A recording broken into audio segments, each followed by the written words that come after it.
Hello, thank you, Kate, thank you, Dea, thank you everybody here for inviting us, bringing us together. We want these encounters, these exchanges to question our understanding of the world, of what it means to be an artist, what it means to be a host institution. Over 2.5 decades, I've had the privilege to work with more than 500 artists from 70 countries around the world. The residency format has always been the same, and yet each residency has been completely different.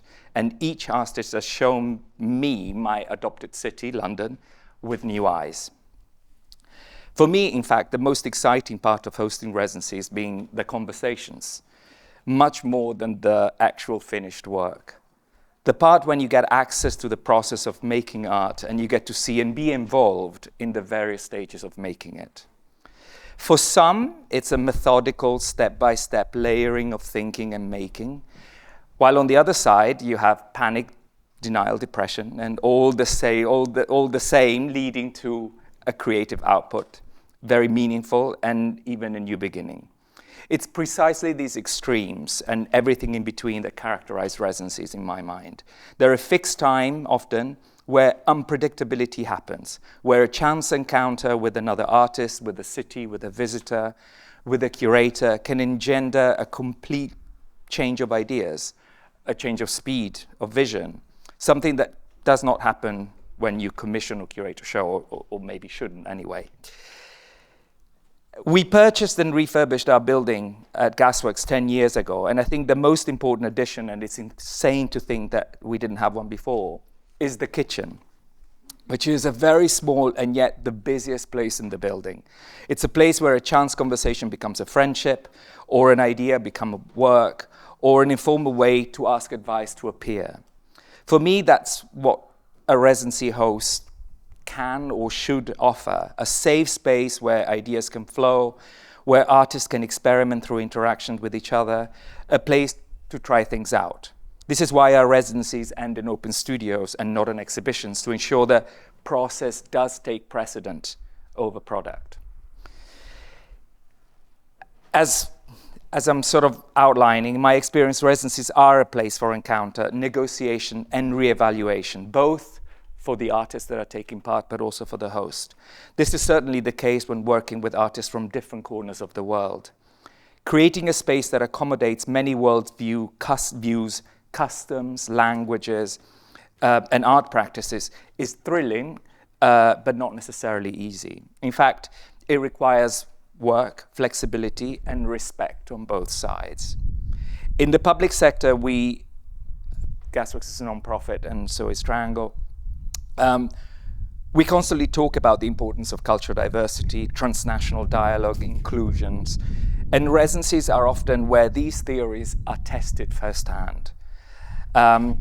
We bring people together. We don't bring artworks together, and that's a whole different ballgame. And while this might sound tricky, and at times it has been, I believe it's where I've had and continue to have some of the most humbling and meaningful exchanges and true life lessons that really goes beyond the professional environment, becomes personal in the best possible way.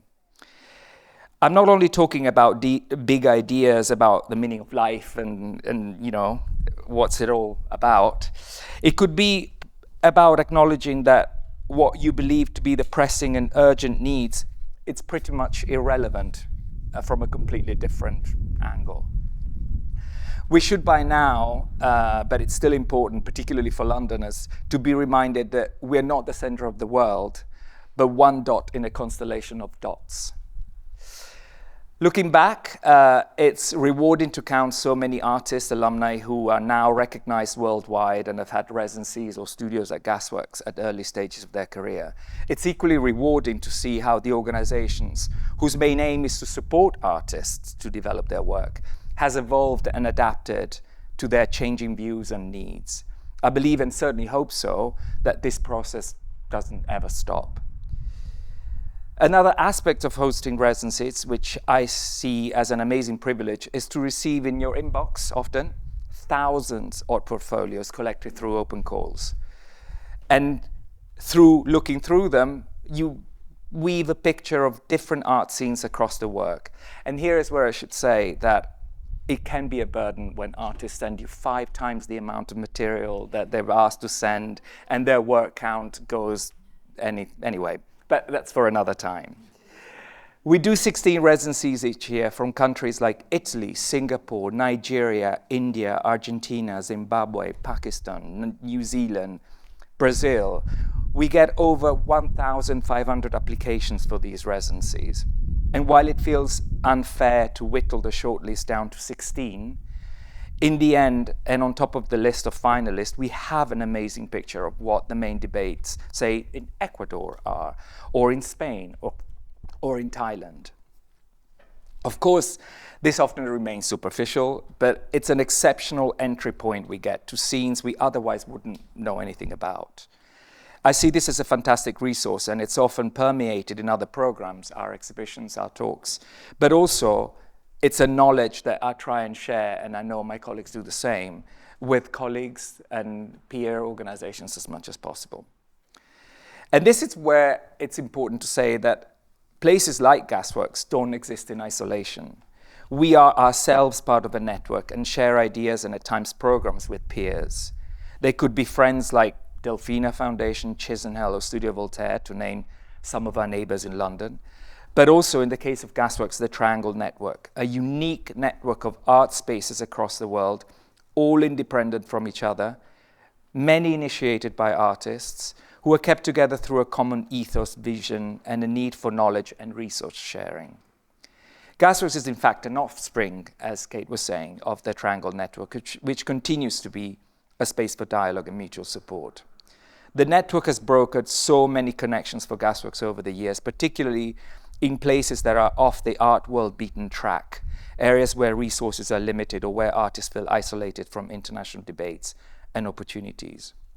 The network, certainly for us, provides a unique opportunity to start creating overall pictures and new ideas about what the current trends might be outside of our little bubble. It's actually through conversations amongst network partners that we hear loud requests, for instance, for residencies to be offered to curators more and more. A figure that when I started at Gasworks was seen as a gatekeeper, and a figure that it's changing and it's evolving. Artists also being curators working in very different ways too. And certainly the role of curators in the process of creating a critical dialogue, offering visibility, creating more collaborations. All this wonderful talk about residencies doesn't mean that we can rest on how brilliant they are and we can take them for granted, obviously. Too many things have happened in the last few years to remind us that what has been achieved can easily be reversed. And this is why we need to still argue for the value of residencies and have the conversations we're having today. Securing funding in an unstable economic climate so that residencies can be offered free to artists require constant fundraising. This is even more important when we're trying to secure funding for artists working in economic or political areas that make these opportunities even more rare and or difficult. It is interesting that in the age of the digital, where we're all supposed to be more connected, the demands for residencies in person, at least at Gasworks, has increased.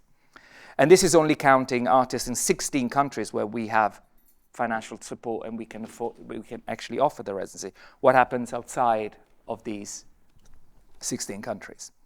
More scary to me, perhaps, is the nationalist agenda that we're witnessing across the world, particularly in Europe and North America. You probably heard of Brexit as a dark indicator of this. These are things that go against the very principles of opening horizons, widening horizons, connecting people, sharing resources, and learning from one another. Sadly, at times, it feels more radical to do international residencies now than it did when we started in the 90s. The flip side of that, and again, something that I'm gathering through conversations with our Triangle partners, is that this act of self-sabotage might contribute to another shift, one where artists, curators, and organizations are actively challenging the colonial roots that see London, New York, and Zurich as the destination for artists, art, and commerce. Many of our partners are signaling the need to create more horizontal or diagonal exchanges. And residencies, with the focus on dialogue and cultural exchange, are seen as crucial in creating and sustaining these paths. I'll leave it at that. Thank you very much.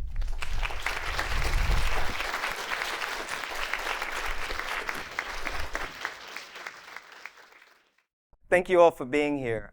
So you already know my name is Dexter Wimberly.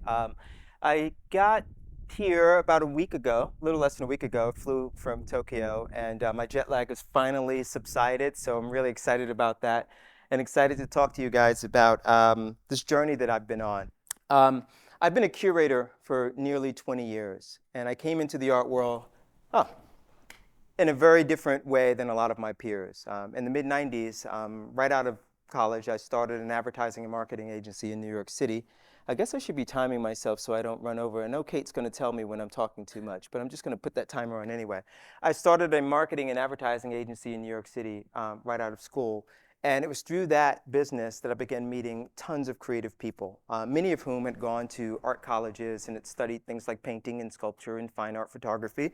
But there they were doing logos for Adidas America or Nike or branding work for Coca-Cola. And I found it fascinating that there's this entire universe of people who had gone to school for something very, very specific, but because of the realities of life, had found themselves doing what they needed to do just to make a living. And we can all relate to that in some way or another.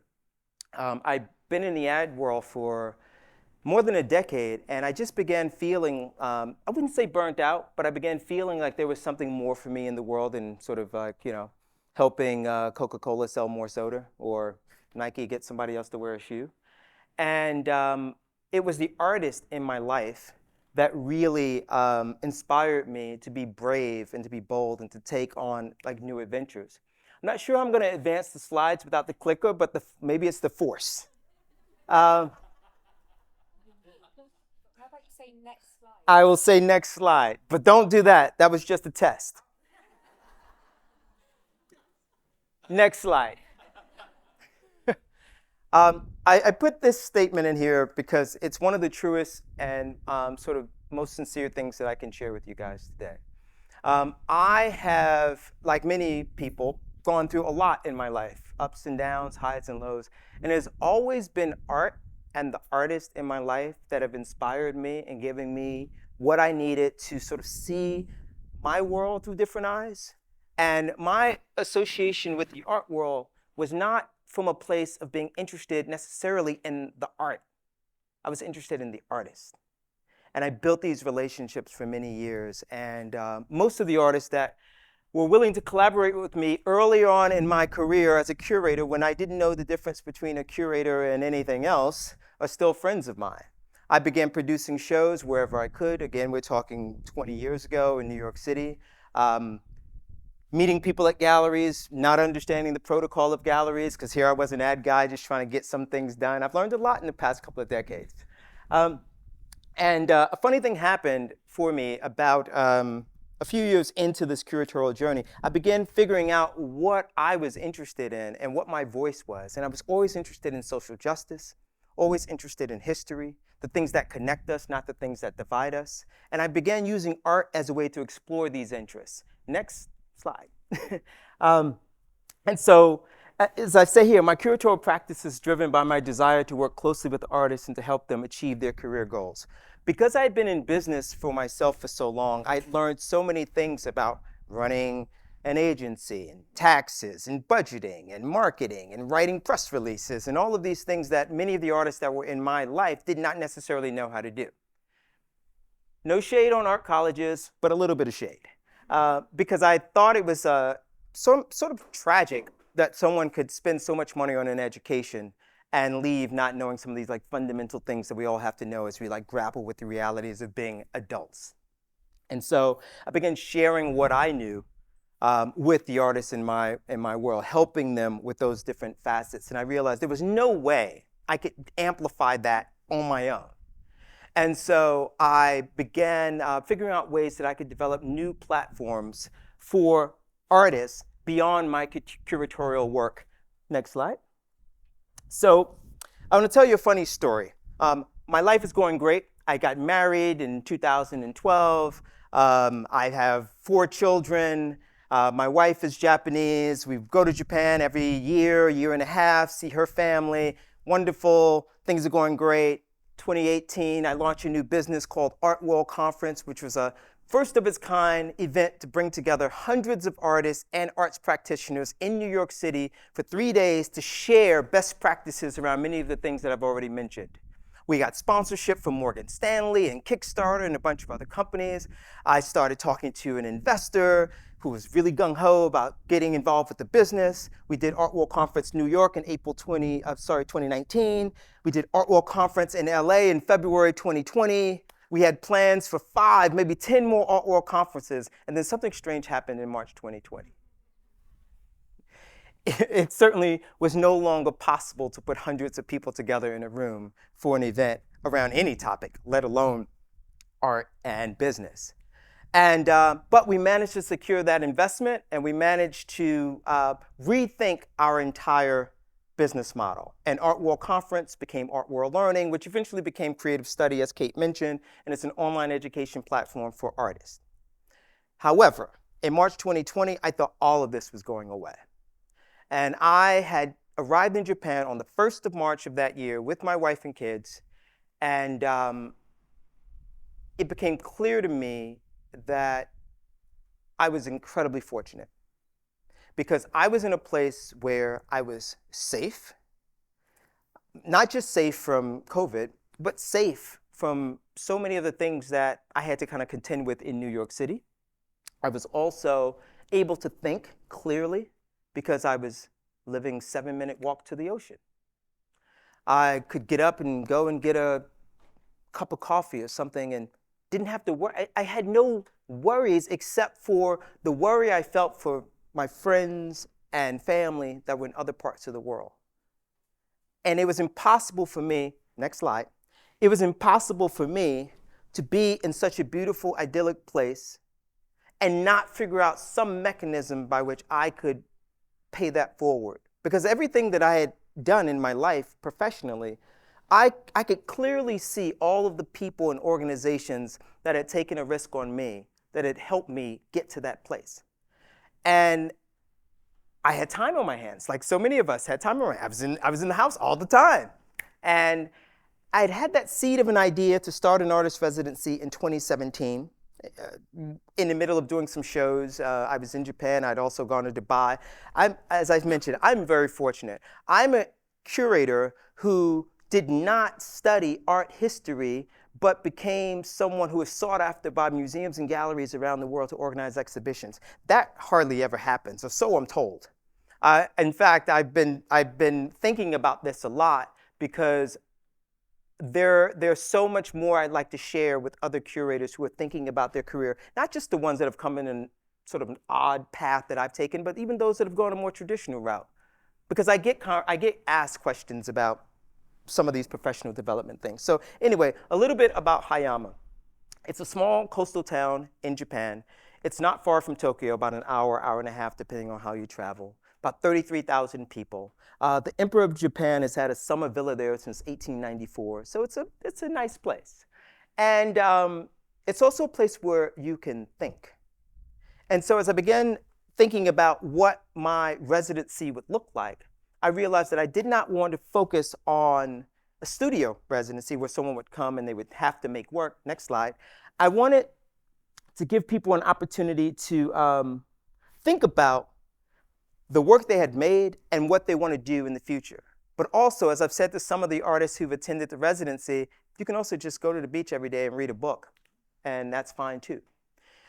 It's 2 artists that are selected each year, and they spend a month in Hayama, but they have the opportunity to travel all over the country, and me and my team, which is mostly my wife and some friends, help them and facilitate all of these interactions with other artists that I've met in Japan, and art collectors, and gallery owners, and people who run nonprofits, and yoga instructors, and acupuncturists, and all the other things that people come to Japan wanting to do that I go, okay, that's interesting, and good sushi. And so I'm motivated by collaboration and care, and what does that mean? Do a little time check here. I don't know, I'll just keep going. I'm motivated by collaboration and care, and what that means to me is nothing I do is on my own. That's the beautiful thing about being a curator. No matter what I want to do, I can't do it by myself because I'm not an artist. So the moment I have an idea, I have to contact someone. I got to email or call somebody because if it's going to happen, it's going to be because we're working together or we're working together. It's not going to happen with me on my own. Trust me, I've tried, cannot draw. And care. I want to just pause on that for a moment. I'm an incredibly optimistic person. You have to be if you have 4 children, right? But I'm also someone who realizes that it's these fundamental ways of dealing with people that can sometimes get lost in business. And so I always take moments to think about how I am showing my care and my concern for the people in my life. Not just the people who are like family and friends, but just people in general. And that shows up in the work that I do. And it's the reason why I believe I've been able to work with many of the same institutions and galleries and artists over and over and over and over again because we're building these relationships. Next slide. I'm going to pick up the pace here. Okay, so let me get through these next 2 slides and then we'll call it. So there were 3 key questions I asked myself to test the idea and confirm whether I wanted to start a residency or not, and whether I was committed. Let's go to the next slide. The first question is, what was in my personal capacity to do? The second question was, what are my responsibilities to artists? And the third question was, how can I change existing residency models? Next slide were my answers to these questions. I knew that I could provide time and space for self-care and planning. I knew I could share my knowledge and provide opportunities for artists. And I know I could provide dialogue and feedback on the applications. So when an artist applies to the residency, it doesn't just go off into the void. 10 seconds. Last statement is this. When I started the residency in 2020, I had expectations and I knew that there were realities. My expectation was maybe 50 artists would apply, maybe 100 if I was lucky. The reality is, since 2020, over 2,000 artists from over 25 countries around the world have applied to the residency. And I'm at a point now where I'm thinking about the future. And whatever I do, figuring out how I can remain true to my values. Thank you.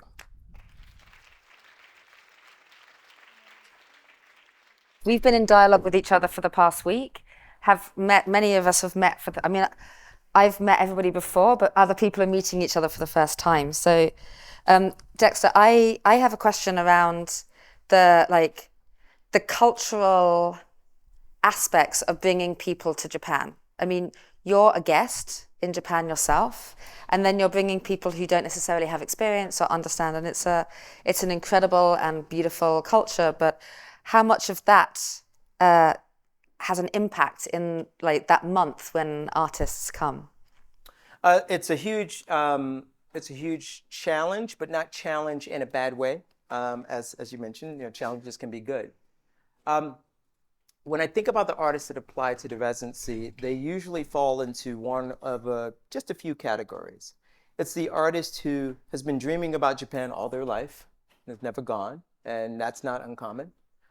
It's an artist who may have gone to Japan once or twice because they were fortunate enough to do it, but they still feel like there's this strong connection to the place. And then there's the artist that's just looking for ways to expand their career and their horizons, and they're just applying to the things that they can apply to.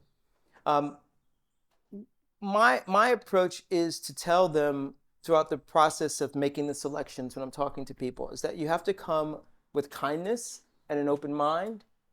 You're not going to learn the language overnight, so forget about that, right? The reality is that Japan is a very welcoming place to visitors, but it's also a place where if you show up and you have a positive attitude and you're patient, you can navigate it just fine.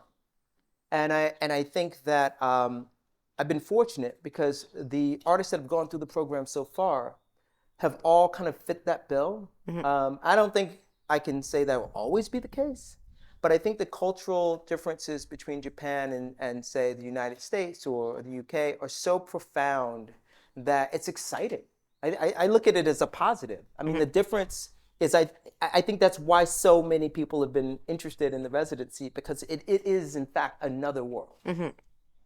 Any questions for? Yeah, I'm gonna ask a very technical question. How do you finance this? How do you support this? Great question. The big secret. I should get my wife on the phone. Well, when I decided to launch the residency, it was right at the beginning, or one could say the height of the pandemic. And I knew that if I tried to go the usual route of starting a 501c3 for the US, or maybe another terminology for the UK, a nonprofit organization that would have to sort of have all these filings and a board and all those things, it would have taken me so long to get it up and running. From the day that I made the commitment to launch the residency to the day that it was announced and applications went live was about 100 days. And so I had to build everything within those 100 days, but I self-financed it. And I was willing to take the risk to do it because I felt like it was, in a way, my duty. And I could see no downside, even if 5 artists applied, as opposed to the 517 that applied the first year. Even if 5 artists had applied, then I would have still selected 2 artists from that pool of 5.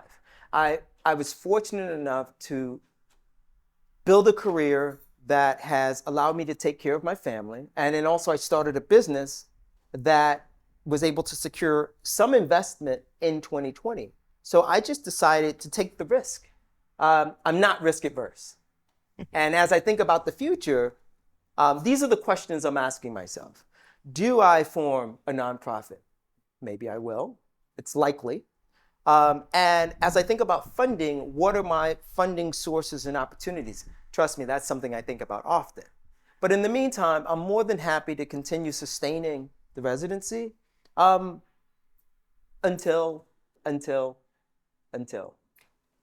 Generosity. You have a question? Yes, I guess that Good. following on that, my question actually is entirely about the future. I think it would be great to hear, without technicalities, what your plans and ambitions are for the future. Absolutely. So I visited Hokkaido, which is the northernmost island in Japan, about a month ago for my birthday. I just turned 50, by the way. During that visit, I had an idea that it's kind of like connecting the dots. And that is, although the Hayama Artist Residency was inspired by the town of Hayama, and that's where I live now, and that's where my wife was born, it does not have to stay centralized to Hayama. So I'm thinking of new models where each year the Hayama Artist Residency takes place in a different city in Japan. So it's Niseko, it's Osaka, it's Okinawa, also an excuse to travel. But all jokes aside, I'm thinking about how to create an opportunity for people to see more of the country and more of the culture. I think that's important. And then also, I'm planning to, maybe I shouldn't say this, but I'll say it anyway. I'm planning to acquire a property and build a place that would allow me to bring not 2, but perhaps 10 artists at a time. And instead of them staying for a month, perhaps they stay for 3 months. So I'm thinking about this from the standpoint of scaling. Triangle Arts Network. But staying true to the core of the ethos. Just really staying true to that original idea that I had in 2020. So no matter how large it grows, to just stay focused on that feeling of giving people time to think about their life, self-care, and to reflect. Yeah. So we have a few minutes. You can't all put your hands up at once, but are there burning questions from the audience for Dexter? There's one. That was immediately burning. What have the outcomes been for the artists that have visited you so far? I know that you offer an exhibition space as part of the resulting work. Do they make work based on their visit, or are they sometimes continuing a practice that they come to you and they use the time in Japan to continue work already existing? I'm just going to repeat the question because there was no mic. What are the outcomes that Dexter has experienced so far?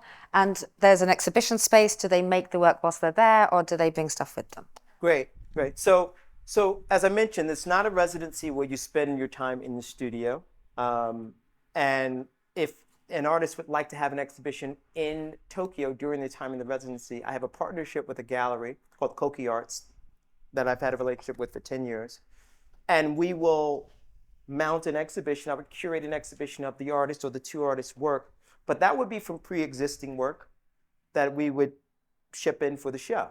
So that when they arrive on June 1st, you know, they have to get over their jet lag, but they don't have to sort of scramble to make work in preparation for the show. The work will have already arrived or would arrive shortly thereafter, and then we would mount the show. I really try to turn the usual model on its head, and it's not without its challenges, trust me.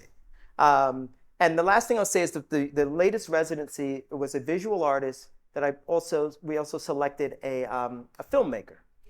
And one of the outcomes for the filmmaker was she had been wanting to visit a particular town very, very far from Hayama for half her life because she needed to go there in order to see it for a film project that she's been wanting to make. And she was able to do that as a result of the residency. And so it's really about giving those sort of catalytic moments of inspiration that you can't otherwise get. You found that information through the selection process yourself, and you joined up those little dots and felt the energy and Exactly. took the chance. Exactly. Okay, cool. Thank you. One more question. And could I ask you to say your name, or just so that we start to like put some names to faces, ready for lunch? And my question is, what is the relationship with the artist that you or anyone working with you has after the residency has taken place for the following years with the alumni? That is a really good question. I always have to like pace myself because I'm a very enthusiastic person. And so what tends to happen is for the artists that have already participated in the residency, we do stay in touch. And as I work on other projects, I will connect them to those projects if it's applicable. If I know art collectors that I think would have an affinity for their work, I'll put their work in front of the art collectors. I've introduced artists to galleries that could represent them. For me, it's like just opening up my professional life as a resource to any of the artists that participate in the residency. But one last thing I'll say, 5 seconds, is that because we can select so few artists, I have to find other ways to interact with the artists that apply because there are just so many of them. So even though artists haven't been selected for the residency, I've still developed projects with artists who've applied to the residency, separate from coming to Japan. So I have to say, I'm one of the people that Dexter asked to select, I think in round 2? Second year. The second year. It's incredible, the artists that are applying and the number of people who have real reasons for wanting to get to Japan, whether they're like reasons of the mind or the heart or practical things that they want to do. It's really interesting seeing how many people are enthusiastic for the residency. True. So Dexter, thank you. Thank you. So I will begin by trying to explain a little bit the context. I think in order to explain Soma, I need to go a little bit back in time, like Kate did in the brief introduction. So I will briefly speak about La Panadería and the 1990s in Mexico City. So in 1994, together with a colleague, Miguel Calderón, we opened this space called La Panadería. And basically, we had 3 main objectives. One was to have an exhibition space. The 1990s was a moment in Mexico City where a lot of things were going on. There were a lot of active artists and a lot was happening, but there were very, very few spaces where we could show the work. So one of the objectives was to have a gallery space where we could show our work. Another important objective was also to have a platform where artists could interact and could exchange knowledge, exchange ideas, engage in conversations, in dialogue, because that was missing as well. You know, a lot of people were kind of isolated in their own kind of spaces working. So it was a place of bring people together and also build community and build a scene. And finally, also, you know, we have, you know, these were pre-globalization days, even pre-internet days. It was, for those of you who are my age or older, you can remember it was a very different world back then. So it was also a way of kind of creating a bridge to the outside, to kind of stimulate exchanges. So we would like bring people and host them there as well. So we did have a residency, I guess. Even if you slipped in the floor, it counts as a residence. You know, we were very young too as well. We were like, I was 23, and but anyway, we kind of learned as we went and found ways to get this thing going. And in the end, the space lasted for 9 years altogether. So also part of the experience of operating in this space, which is a space that really expanded our possibilities in really great ways. It was an incredible tool as young artists to learn, to teach ourselves, to learn from each other and expand our possibilities of life and of art.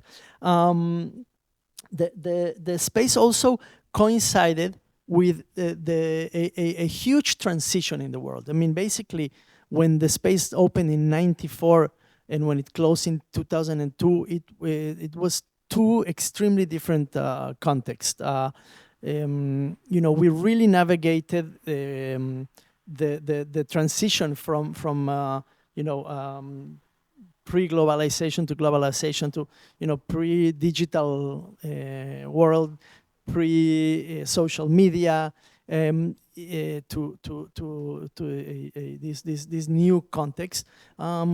In other words, we kind of transitioned into neoliberalism, which in the whole world and in Mexico as well, kind of created very big changes. So when La Panaderia closes, it closes because a lot of us were quite enthusiastic about, for instance, in the 1990s, the idea of the market was not even in our radar. So all of a sudden, a lot of us started traveling, working with commercial galleries, making money out of our practice, which was unthinkable, etc. And of course, we kind of dive right into that, and we were like, okay, you know, we don't need these artist-run spaces anymore. But as years went by, a lot of us started realizing that even though this kind of new neoliberal context opened up some possibilities, it also started closing a lot of other things that we had. We started losing a lot of things. Soma came as a way to kind of address this kind of void that the 1990s scene had left, as a way to kind of reconnect to a community, as a way of kind of working in a kind of collaborative ways. Because this new context of neoliberalism, of course, comes along with a hyper-individualism. It comes a lot with competition. So in a way, Soma was conceived as a tool to kind of create a balance to this new context and create a space where artists could interact with each other, again, exchange knowledge. And you know, the ecosystem that we had built was in many ways dying. So it is, you know, started as an attempt to kind of prevent this and to you know, continue certain practices that were from the kind of previous paradigm. So I will now, with that introduction, will give a very brief description of Soma and the structure of Soma, of you know, what kind of strategies we kind of use for this. So first thing I did was when I mean, the Soma came out of conversations with colleagues about, you know, what I just described. So the first thing I did was to ask colleagues that were very active in the 1990s to join in an artist council. So we created an artist council of 20 artists that then went to found Soma. And if it wasn't for the trust that we had in each other, I don't think Soma would have been possible. That's why it was kind of important for me to give this context. So Soma has 4 different programs. One program is the educational program, which is like a 2-year program, because another thing we started realizing is that from 2000 onwards, we started losing touch with younger artists. Or in other words, these spaces in the 90s had a very important role in creating also intergenerational dialogue. Different generations of artists were talking to each other and were exchanging information, etc. So we thought like an educational program would be a very good tool to encourage this intergenerational dialogue, and to also, I mean, it's a city with a lot of artists that are working internationally very successfully, but we were not giving anything to the younger generations, that we were not passing any knowledge to younger generations. So one of the goals of this program was to kind of create that intergenerational dialogue.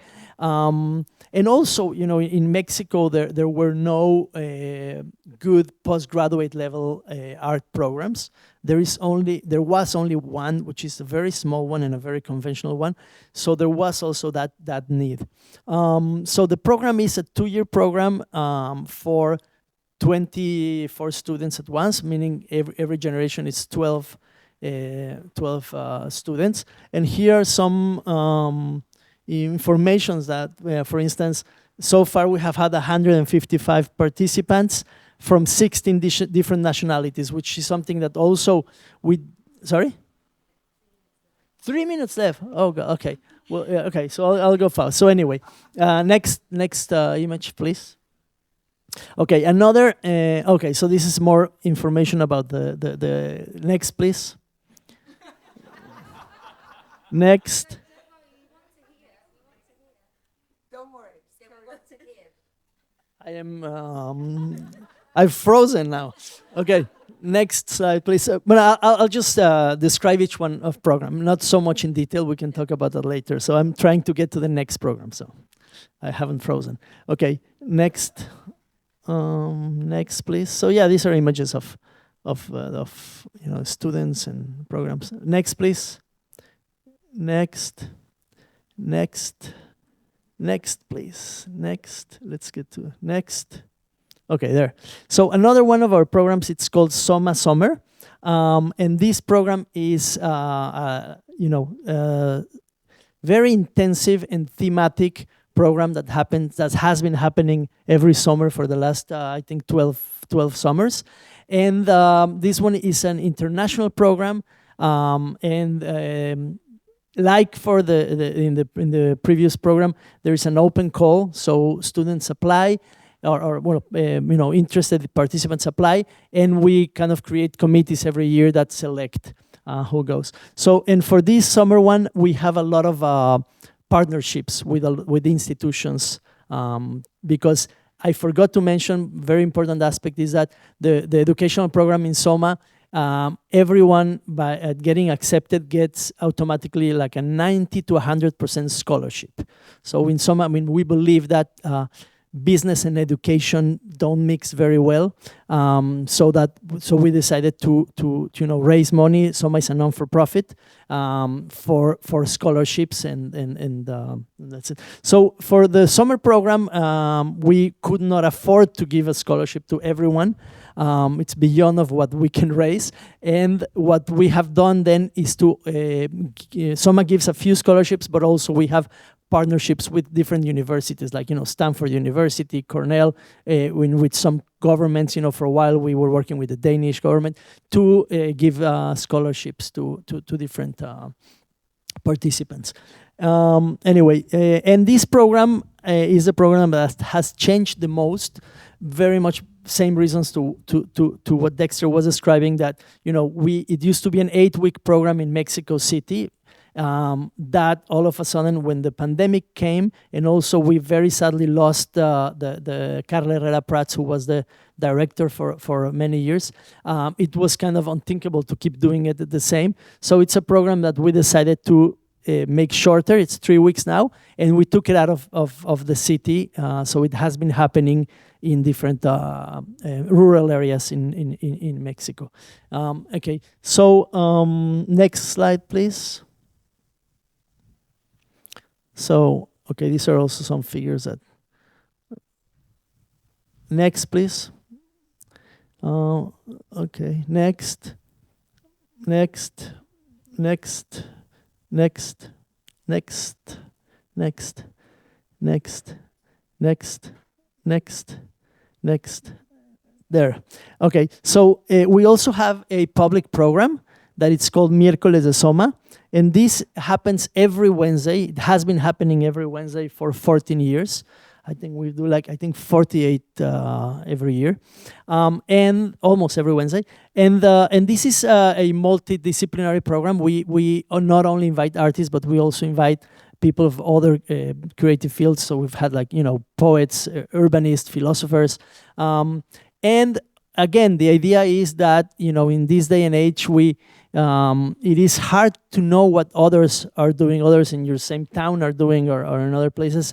So these are very, very relaxed sessions where kind of professionals speak in depth and in a very interactive way with the public about their practice every Wednesday.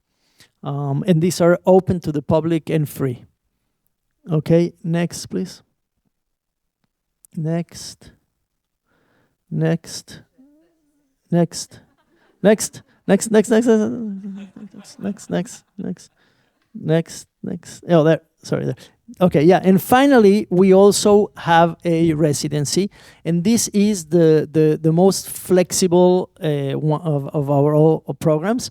Basically, we rent a house right next to the SOMA's main building, and this is by invitation, and we just invite people to come and spend some time in Mexico City, get immersed in the local scene, and also, and this is optional, participate in our programs, like either give a talk as part of our public program, do one-on-one critiques with the students, etc., etc. So yeah, that's it. Thank you.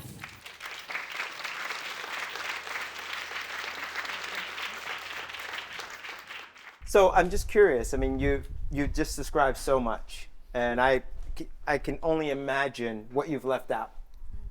So, but you're also an artist yourself. So how do you find the time to be an artist during everything that you just described?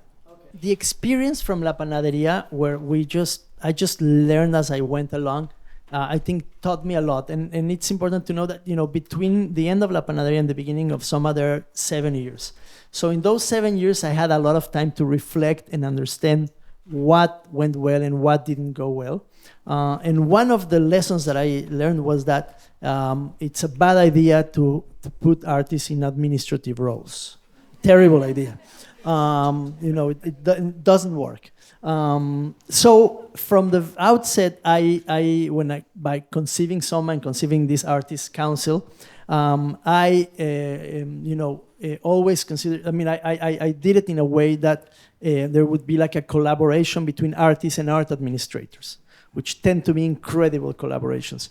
We kind of complement very well. And so from day one, Soma has had a director. I don't run Soma. I am part of the Artist Council. I'm also part of the board of directors, but I don't run the day-to-day. So that I thought about Soma in a way that it wouldn't get on the way of my own practice as an artist. So I do have plenty of time to work in my studio.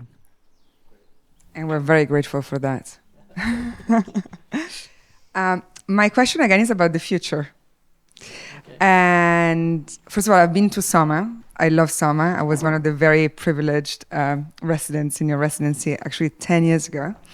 I wonder what you think the challenges of Soma, and especially the residency part, if you want, of Soma might be in the future. Or of Soma in general, just the challenges, yeah. Yeah, I mean, in a way, Soma was from the outset an update of what La Panadería was. In other words, it was kind of the whole structure was rethought for this new kind of neoliberal age. I think in many ways our programs are the same programs that we had at the outset, at the very beginning, and in many ways, they're still relevant and they still make sense. But one new challenge that we have encountered, and that in a way it is getting in the way of our mission, has to do with identity politics. Identity politics, to me, is an arm of neoliberalism, and in many ways it is an ideology that is very much based on finding our differences instead of our commonalities, putting all the stress on what is different among us, and it's very, very divisive, and it's very, very competitive oriented, kind of market and competitive oriented. And it is highly hyper individualistic. So to me, what I have found in the last years is that a lot of this kind of identity politics ideology is more and more getting on the way of the dynamics that we want to have in our programs, which has to do with trusting each other, with kind of thinking about our commonalities, to cooperate as opposed to compete. And it has been very challenging, and we have been thinking a lot in the institution on how to really not allow this ideology to kind of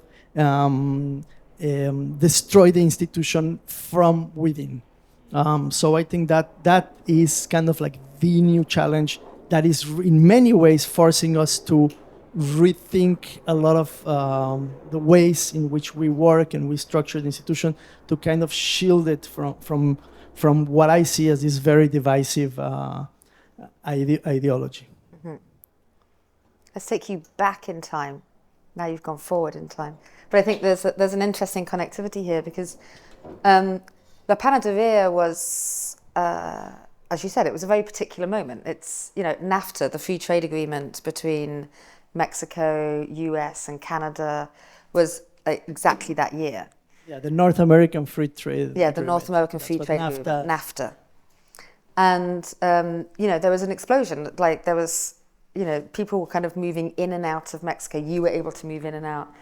And I think that La Panadería, to me, was a kind of residency in the way that we're thinking more broadly about residences. And it was interesting in your presentation just now that with your last 30 seconds, you got to the residences. But actually, you chose that order because so much of what was happening, like with the other parts, is about residency. And when you look at the nationalities that have come, this is truly a very international. So can you kind of join the dots? We've talked about dots a few times, between the kind of internationalism of La Panadería in relation to the internationalism or the kind of the opportunities of people coming together from many different places with Soma. Yes, well, I mean, in the context of the 1990s, and having come out of a very dark period in the history of Mexico, we felt very isolated. I mean, it wasn't exactly like a communist regime, but almost. I mean, you have like 2 channels or 3 different channels in TV that were all state-owned. All art spaces were state-owned. You had no access to products from outside. Everything was made there. So we kind of desperately wanted to create a bridge with the outside and to be able to get information from other places, and to kind of we wanted internationalism to happen. In the context of Soma, in an already globalized world, I mean, it just organically happens. All of us in the Artists Council, we keep getting all the time people from abroad saying, oh, I want to go to Mexico, I want to be there. It's just happening. But I think it's as important as it was in the 1990s, to again, instead of stressing our differences, like with the new nationalism, etc. I think it's important. I mean, I am a universalist, and I think Soma is, very kind of universal thinking, and so it is very important for me, and I think for many involved in Soma, to kind of keep this international dialogue and to keep this kind of international art world dialogue happening. Okay. So I don't know if that answered your question, Kate, or? No, I think that's good. Yes. I want to give the floor 5 minutes, the 5 minutes for questions before we move on. There you go. How do you make the selection of who you're going to invite? Because you said it was an invited program, it's not by submission. Yes. Yeah, I mean, basically the Artists' Council's role is to provide the content for the institution. So unlike the other programs, for instance, the education program has like an open call, and there we create a committee from the Artists' Council to select from the applications who gets in. In the case of the public program and the residency, each member of the Artists' Council has a few slots a year. So we are the ones that basically program the residency by invitation. So the Soma director writes me and every other member of the Artists' Council asking who would you like to invite, and that happens very organically, in the sense that it's a lot of people that I know from my international network that I know want to spend some time in the city, that I think are interesting. So that's a very flexible program that works very, very organically. Mm-hmm. Any other questions? Yeah. Hello, my name is Shay. I'm curious to know from both of you about how you work with curators at all, like other curators, if they're invited to the residency, how you engage with them, with the artists, just because I know it is less common to have curatorial residencies, and neither of you spoke to that so far, so I was curious. First? Yes. Okay, so we work a lot with curators, but not in their curatorial roles, in the sense that they don't curate the programming of the institution. But we do invite a lot of curators, for instance, to engage with the students, to teach, to do one-on-one critiques. So that's more or less how, and also to the residency. It's not always artists. Oftentimes it's also curators who get invited to participate and engage in Soma's programs. And I'll add to that. I'll say I've noticed a trend in the applications that we've been receiving, that many artists are also curators. By design, by default, I'm not sure, but it's just happening more and more. And that stands out to me because it shows a certain amount of creativity or ingenuity on the part of the artist, because sometimes that's the only way an artist can get a show, is by creating it themselves. And I'm all about doing that kind of thing.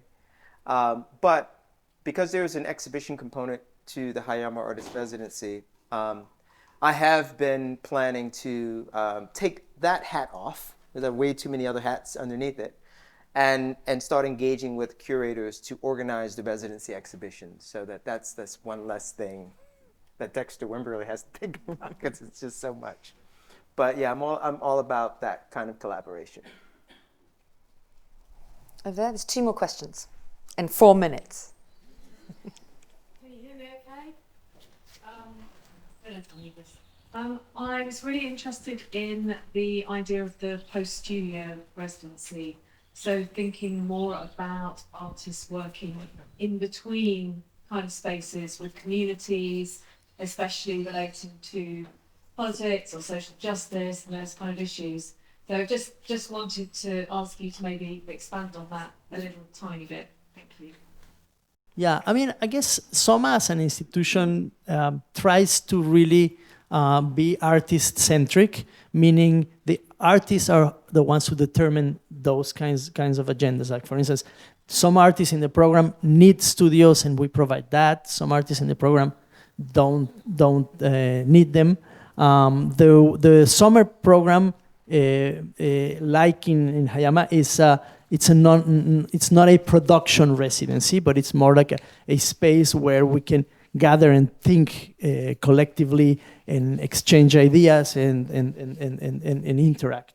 So it's not about production, but those who need to produce, they can do it. But it's not that's not like the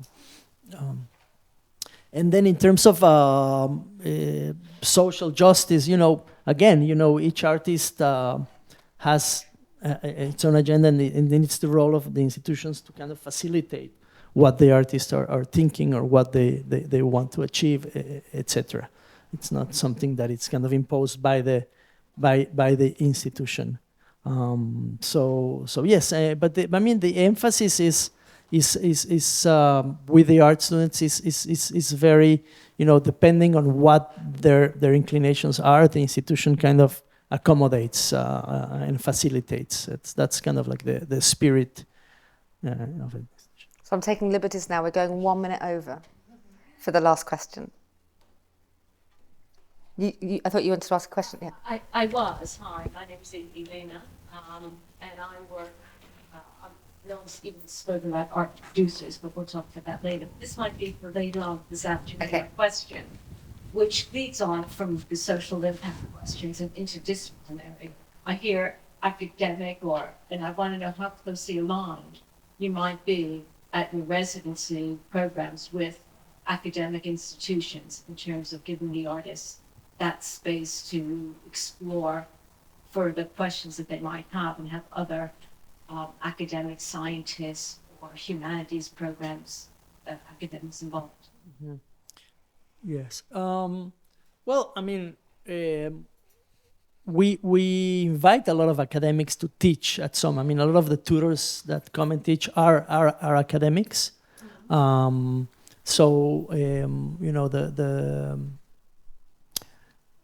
The students are in constant conversations and contact with a very wide range of professionals in the arts that are, it can be artists, it can be academics, it can be curators, and that kind of starts on its own creating networks. The students can, start building relationships with these tutors, or the tutors can point them into, the directions that they're interested in. So I don't know if that answers the question that you had, or maybe I missed the point. Any more discussion needs to go to lunch. Right, so this is a carousel of images. I hope it will not give you a headache. Like, I just wanted to try out this thing. It's like a combination of images of Cove Park, images of residencies from around the world that I worked at, that I visited, that I was a resident of. And also every once in a while, there's some images from the past, from experiments from the 19th century or 20th century in experimental kind of art-based living. So if it gives you a headache, we can just stop it. Like, we can just choose one that we like and just stop it. Just let me know, because I can't tell. Anyway, so I think that a few times this morning, the word collaboration came up, thankfully. And I was going to start my presentation just by saying that collaboration and cooperation and partnership are really at the base of all of my work and all of my practice. And as Kate kind of was saying, like, I tend not to call myself a curator, but rather a facilitator or an enabler. And my passion has always been gathering people more than artworks, as Dexter was also saying. And also gathering different ways of knowing, different perspectives, different skills and talents and disciplines from the arts, from the sciences, from the humanities, from civic society. So that's kind of the way I've always worked. So in a way, the format of the residency has always been a very apt format or model to do exactly that. So in all the institutions that I worked with, whether private foundations or galleries or museums, I've always kind of embedded or initiated or expanded residencies in different ways, whether for a show, a public program, or a publication. So for instance, and that's actually when I met Kate, at the Liverpool Biennial many years ago, we co-initiated this residency for young artists and young curators working together under the umbrella of Independent Curators International. And then at the end of the day, the artists were also part of the biennial, for instance. Then a few years later, at Kettle's Yard in Cambridge, I expanded this incredible residency that, if you don't know, you should go and look it up, called Open House, which is a community-driven and community-embedded kind of residency whereby the artist stays and works in different ways with a very specific, quite underprivileged community in Cambridge for a year. And we expanded that into a 2-year span, which is quite a radical thing to do for a residency, especially in the UK. So, and then at some point, a few years ago, I had this amazing opportunity to test a little bit further, a little bit more, in a more experimental way, some of the ideas and some of the models and some of the formats and some of the questions that I was having at that time, and I still have, about what a residency can do, but also, and maybe more importantly, what should a residency do nowadays? And so in a way, going maybe flipping a little bit what has been said, or also what Joshua was saying about the artist-centered institution, at Cove Park, we tried to change the methodology and flip it on its head. So before going there, I'm just going to say very briefly what Cove Park is. For those of you who don't know, it's an international artist residency based in rural Scotland, 1 hour north of Glasgow, in front of this incredibly beautiful lake. It's a residency that was founded 25 years ago by 2 private individuals who are collectors and philanthropists, and it's one of these incredibly respected and beloved. Yes, that is the lake. Well spotted. It was all planned. Thank you, guys. And it's one of these kind of traditional and conventional, in the very best sense of the term, type of residencies, meaning time, support, freedom, space, no outcome, no expectations. You can sleep, you can work, you can do whatever you want, and everything is paid for, and et cetera, et cetera. In a way similar to Gasworks, but not in London. So you don't do a lot of networking, but you do a lot of other things.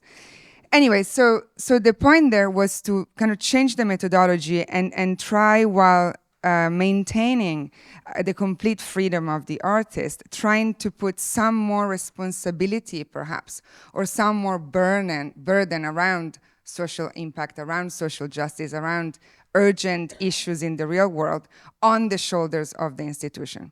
So what we did is that we inserted what we called an inquiry-based model, in the sense that while you as an artist could carry on doing your own thing, the institution would actually seek out partnerships and collaborations and projects that would tackle and address a specific inquiry, which back then, and still now, is in a very expanded sense, the environmental crisis, or however we want to call it, let's say the crisis with a capital C. And so this was a very kind of subtle and, if you want, quite fiddly and interesting way of pushing the boundaries of the model of the residency. So where does the opportunity and where does the responsibility of the artist and of the institution kind of start and end, and where do they interact? And in a way, like also going back to what Joshua was saying, it was also a way to really push the boundaries of individualism, or kind of retract those boundaries in a way, and really play a bit more with what collective intelligence can do within the space and time of a residency. At the end of the day, a residency is the only institution in the art world, and probably in the cultural sector, where you have private and public and professional life completely blurring, no? So there are very, very specific things that you can do, that you can test, that you can experiment there in that very concentrated and protected time of exception that is the residency. And so the idea was really to push in that direction and see how far we could go without stepping too much on the toes of the freedom of the artist, of course. So that said, I don't know how many minutes, I have no idea. Oh, okay, fine. Oh, wow, okay. Oops, I was really trying to go super fast since you were being so tough with the others. I was like, oh my God. Okay. Okay, so well, then I will just say that at this point in time, I am actually, well, I will say two things. Okay, so just to maybe illustrate a little bit more, also because there are some images here, to illustrate what that meant, so that you can kind of visualize what does it mean inquiry-based, that the institution does it, but the artist less, etc. So of course the artist could address those questions as well in many different ways if they wanted to, but it was quite free. But what we did, for instance, was we co-founded a Nordic alliance of artist residencies on climate action, basically postulating that Scotland was part of the Nordic countries, which obviously it's not, but for many it is. And that meant research, education, public program, podcasts, also commissions, like lots and lots and lots of stuff, and it's still going. And then it meant commissioning to two architects, one from Ghana and one from Scotland, the building and the co-designing and the building of an amazing open-air classroom on the grounds of Cove Park that was used to run pedagogical programs with the local communities around water and loss of biodiversity and, again, environmental issues. That is basically like a testament, again, to this kind of different type of responsibility that perhaps a residency could also take on. So just to give you like an idea of what it meant.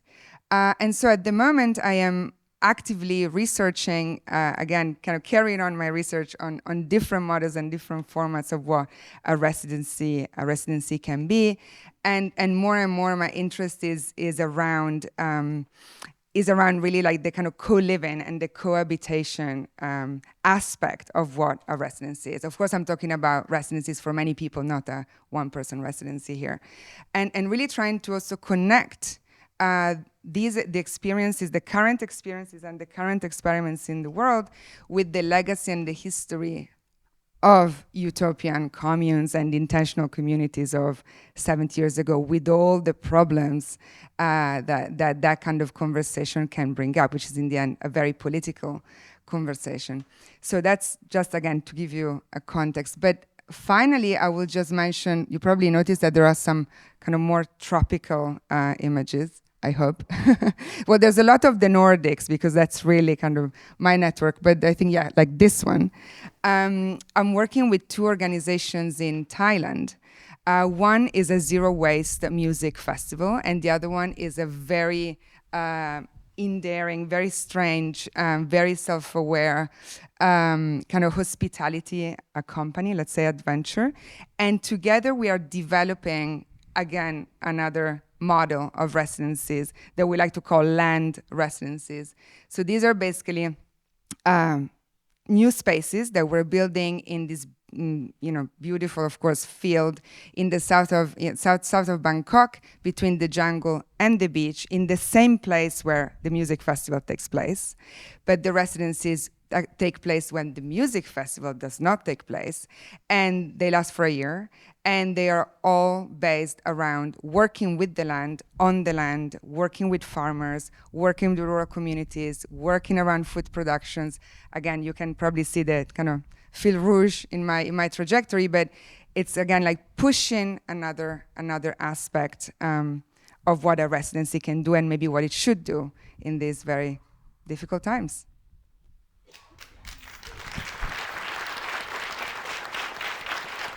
So, any questions from the stage first for?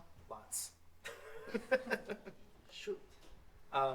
So my questions get connected to something you said toward the end, and that is about the work you're doing in Thailand. And I'm always thinking about the power dynamics within what we sort of broadly call the art world, which I thought I used to know what that meant, the art world. Now I'm not so sure. But when you're collaborating with people in other communities, in other countries, particularly those who aren't necessarily established within the context of like the art world and residencies, how do you ensure that there is a degree of equity and fairness in these interactions with people? Okay, so that's another symposium, right there. Okay, well, I suppose it's another word that, of course, came up today and should come up every 5 seconds, which is care. I mean, it's also like a little bit overused at the moment, but I kind of really mean it. I think that's probably at the base of the kind of work that I do, that we do. And, at the end of the day, collaboration is the most difficult thing ever, right? I mean, we all talk about it, we all do it, we have to do it, but it's like a nightmare every single time. I mean, there's like one time out of 100 that it's so smooth, right? I mean, I'm sure that you all agree. So when you also put in what you just said, and yeah, talent is a totally perfect example, I guess that the only way is to have many people at the table all the time, or at least that's my way. Many people at the table all the time, be incredibly respectful and incredibly disciplined in very formal ways. I'm Italian, I jump in the voice of people talking. I'm really, really bad at that. Like even 10 years of the UK has not taught me that. So like, it's like, that kind of stuff, like super basic things are fundamental when you work in very different contexts. It's also like, as you know, in Asia, all of these different ways of agreeing, decision-making, not agreeing, negotiating, nudging, they work under completely different rules. So, and of course you cannot learn them. You cannot become an expert of Thai culture in order to work in Thailand. I mean, that's impossible. So of course you have allies and partners, but then you just simply listen and kind of like be patient. And that's also another thing that I also always repeat to myself because I'm really not patient. And that's, don't laugh. And that's the other thing, like absolute patience. Yeah, thank you. Okay. My question to you, Francesca, I think one of the interesting aspects of your practice is that you have worked both in institutional structures, in other words, pre-existing structures that have their ways of doing things and their mission, etc. But you have also worked very independently and have been able to invent and create your own structure. So I was wondering if you can speak a little bit about those differences and the limitations versus the advantages of each mode of working. Right. Okay. Yeah. So thinking about the institutions where I have kind of corrupted or kind of shaken up the existing structures. Yes. I mean, it's difficult. It's in my opinion. I think that change is always it's always a little bit difficult. Then at the same time, when you work with an existing institution, you can really also somehow celebrate and expand a very specific origin story and a very specific core mission and a very specific heart. I'm talking about, for instance, Kettle's Yard is a perfect example. They have this amazing residency that I definitely did not invent, but I really pushed as much as I could to make it into something even more powerful or more pointed. And it takes time, but the rewards in a way you feel that can also last longer because they are embedded within something that kind of like lives, without you, that was without you before and like will be without you, like when you leave. Whereas I think that the way of working like in a more kind of independent way, but even with like Drew Plus, and actually I have a colleague here in the audience, which slowly but surely will also start to do residencies in different ways, is that of course you can mold it and shape it, and but the responsibility is all yours. And so in a way, like you have to create your own origin story. You have to create everything from scratch and like kind of like find the needs and like find those ambitions and ask those questions and be incredibly honest because it's not being given to you. Does that answer the question? No, it was a difficult question. It's a difficult question Okay. that I wasn't expecting. But I just wanted to you to talk about your experience in kind of working in these different modalities. I'm going to try and make mine harder. But short and concise, of course. So, residency as a process or a thing that actually happens in the world versus residency as concept. I know that, like, during the last week, you've talked a lot about the kind of the concept of residency as a way of being or a way of, and you're kind of thinking in that direction. So can you just give us a few little clues as to what the residency as concept might mean? Okay. Yeah, I guess that for me, residency is one of the many ways in which you can gather and assemble different brains, you know, like different ways of knowing, different ways of doing, different ways of being in the world, different ways of living. And so I think that now, when really I believe that cooperation is the only way forward, and the word competition just seems like so old even. I mean, I hope it feels really old to everyone. The residency model, which is part of the art world, but it's also part of the cultural sector as a whole, meaning it's not just for visual artists, is kind of like a very good epitome, or it's a very good case study, or it's a very easy, actually, concept to talk to people about being together, trying to live together, temporarily live together, work together, think together, to try and tackle, address, and perhaps even answer very, very difficult questions. Mm-hmm. And it seems that now that's kind of the time. Mm-hmm. So now is the moment. Okay. A few questions from the audience. There's one over there.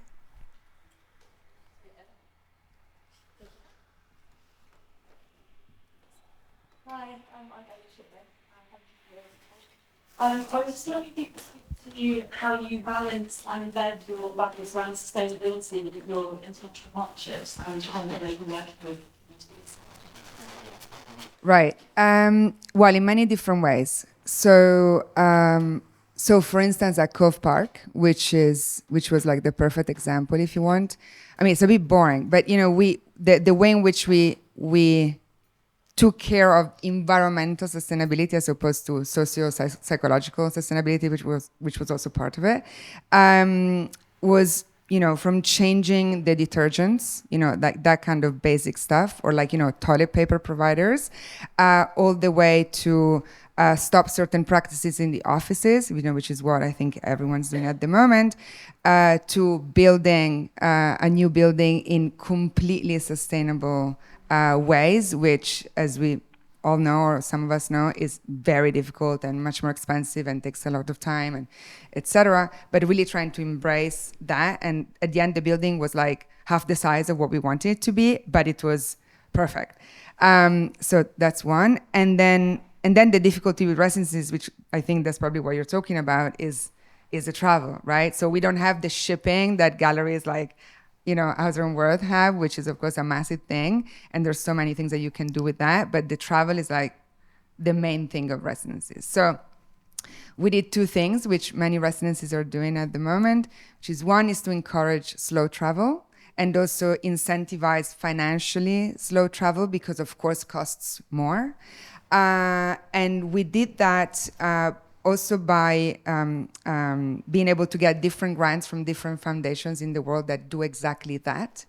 Otherwise, we wouldn't have been able to. And then encouraging also financially encouraging longer residencies. So Cove Park usually still does residencies that go between like a weekend if you come from Glasgow and you need to finish a chapter of your book, let's say, to up to 4 months, and very exceptionally 6 months if you come from, say, Australia or Brazil. And there's, you know, a plethora of different programs for doing this, you know, very similar to you know, to the residencies that we heard from. But trying to really push also to work with other institutions, for instance, in the UK, so that 1 month at Cove Park could extend into another month somewhere else, or could result into something else somewhere else in the south, etc. So really spending a lot of time in the planning and in the pushing to make sure that one travel would be so worth it.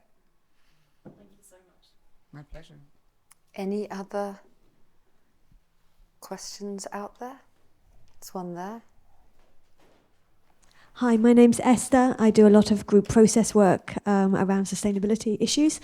I'd just really like to invite you to complete a couple more sentences from where you left at the end of your talk. You talked about the purpose of residencies in this time of crisis. So I'd love to hear you really clearly articulate what you think the purpose of residencies right now should be. Wow, okay. Okay, no pressure. Well, okay, to try and respond in these like 35 seconds that I think I have. No, you have 4 minutes. Great. If we take no more questions, you have 4 minutes. We could take an hour. Okay, well, I'll try to be concise since I'm very prolix. I suppose it's twofold. I don't know, that's how I see it. Totally my opinion. So on the one hand, it is to create this space of exception, compensation, protection, reflection for the artist, for the creative practitioner, for the maker, for the researcher, for the curator. And that is sacred. And I think that is such a fundamental part of the life and work of an artist, and it's one that it's so eroded, like more and more, no? Like there's just no time, as we all know, to kind of do anything. Like you just live like by the deadline. And so really trying to protect and support the institution of the residency nowadays, even though there's so many residencies coming up at every corner, which is amazing, becomes even more important than, say, 10 years ago or 20 years ago or 30 years ago. That's my impression. It's kind of an ubiquitous institution at this point in time, but it's a very fragile institution. And the way in which you do it, like to do it well, it takes a lot of energy, it takes a lot of support. Otherwise, you just become like a really cool hotel kind of thing, you know, which is fine, but it's just a different thing. So that's one, and I think that should not be touched, and the complete freedom and also the availability of all these different models. You know, they're all on the same plane for me. The one that has no outcome, the one that has a massive outcome, the one that starts with a show, the one that starts with a question, the one that is connected to a museum, the one that is, they're all, you know, they're all part of this beautiful ecology. So, but then on the other hand, and that's maybe what you heard also in my talk, is just maybe this proposition or this question around what can the residency as an institution do, considering its exceptionalism, considering that it works in ways that no other art institution can work in.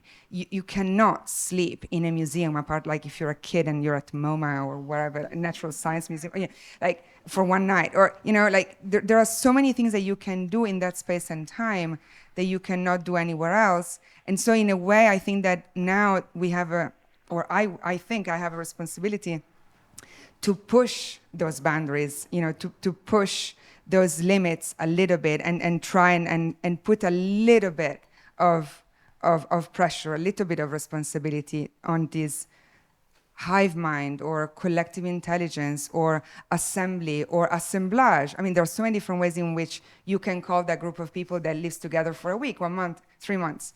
And it, depending on the residency and depending on the people, it will be more tightly knit or less tightly knit and really working together or not. But even if you don't have a project to work on, which is what residencies usually are, meaning you don't work together on a project, there are still so many things that you do together and that you test together and that you talk about together and that you can just perhaps then take and replicate in other sectors of society when you go back to your family life and the supermarket and the deadline and the gallery writing to you and whatever. So I suppose that's kind of my point. And I'm not sure, but it's just like a question. Thank you. So it was great to meet some of you over lunch. It's never enough time. Sometimes I think we need lunch for at least like 2 or 3 hours in the middle of something like this, so you can actually really get into the nitty-gritty conversations. But as I said earlier, it's like we're bringing Alessio back to the stage so that he can like have a better conversation, or like further conversation, more public conversation with everybody else. And this will go on for about half an hour. And then we have another half an hour, which we just let you loose. Have at it. I also have some questions that have been sent in from people. So if you run out, then, or I might pepper some of them in so that those who weren't able to be here today actually hear some of the answers to their questions if they want to watch later. So, Alessio, would you like to start a conversation? Yes. It's interesting how, while you were talking, there were so many threads that one opened, the other one picked up. But one that perhaps selfishly sort of really interests me is the one that you, Yoshua, talked a little bit about, this idea of the identity politics. And particularly because we're all working transnationally, internationally with all these different people. You spoke, I was really struck when you talked about the identity politics is often used as a divider rather than something that kind of brings people together. And there was also a question from the public that kind of wanted a little bit more on that. And I just think it's quite an interesting thing to talk about because it's certainly something that I think about all the time because I live in it, whether it's gasworks, whether it's triangle networks. So maybe I wonder whether maybe we could start with you again if you want, but also others. Think about this idea of identity politics, but as the opposite, as a divider, as a way of bringing people together. What sort of strategies do you use, or how does it translate practically within your environments? I don't know if you want to start, or anybody else can jump in, I guess. So how is how you kind of ensure that identity politics is a way of bringing people together rather than dividing them within the space of a residency, or within the space of as a host, or as an artist even? Okay. Yes, I mean, Soma comes from a humanist tradition, and one of the main goals is to be able to bring people together in a context where we can really listen to each other, kind of slow down the kind of fast pace of, our career-oriented and individualistic-oriented everyday lives in the context of capitalism or neoliberal capitalism, and kind of create these exceptional spaces where we can really have conversations, we can really listen to each other, and we can all really, try to learn how to think collectively, how to cooperate, which are skills that we are losing in this contemporary world. Like Francesca was saying, it is increasingly difficult to cooperate and to work together. And this, as collectively speaking, it's part of the big crisis that we're living as societies, environmental, but also social, mental health, et cetera, et cetera. Poverty, how the divide keeps growing.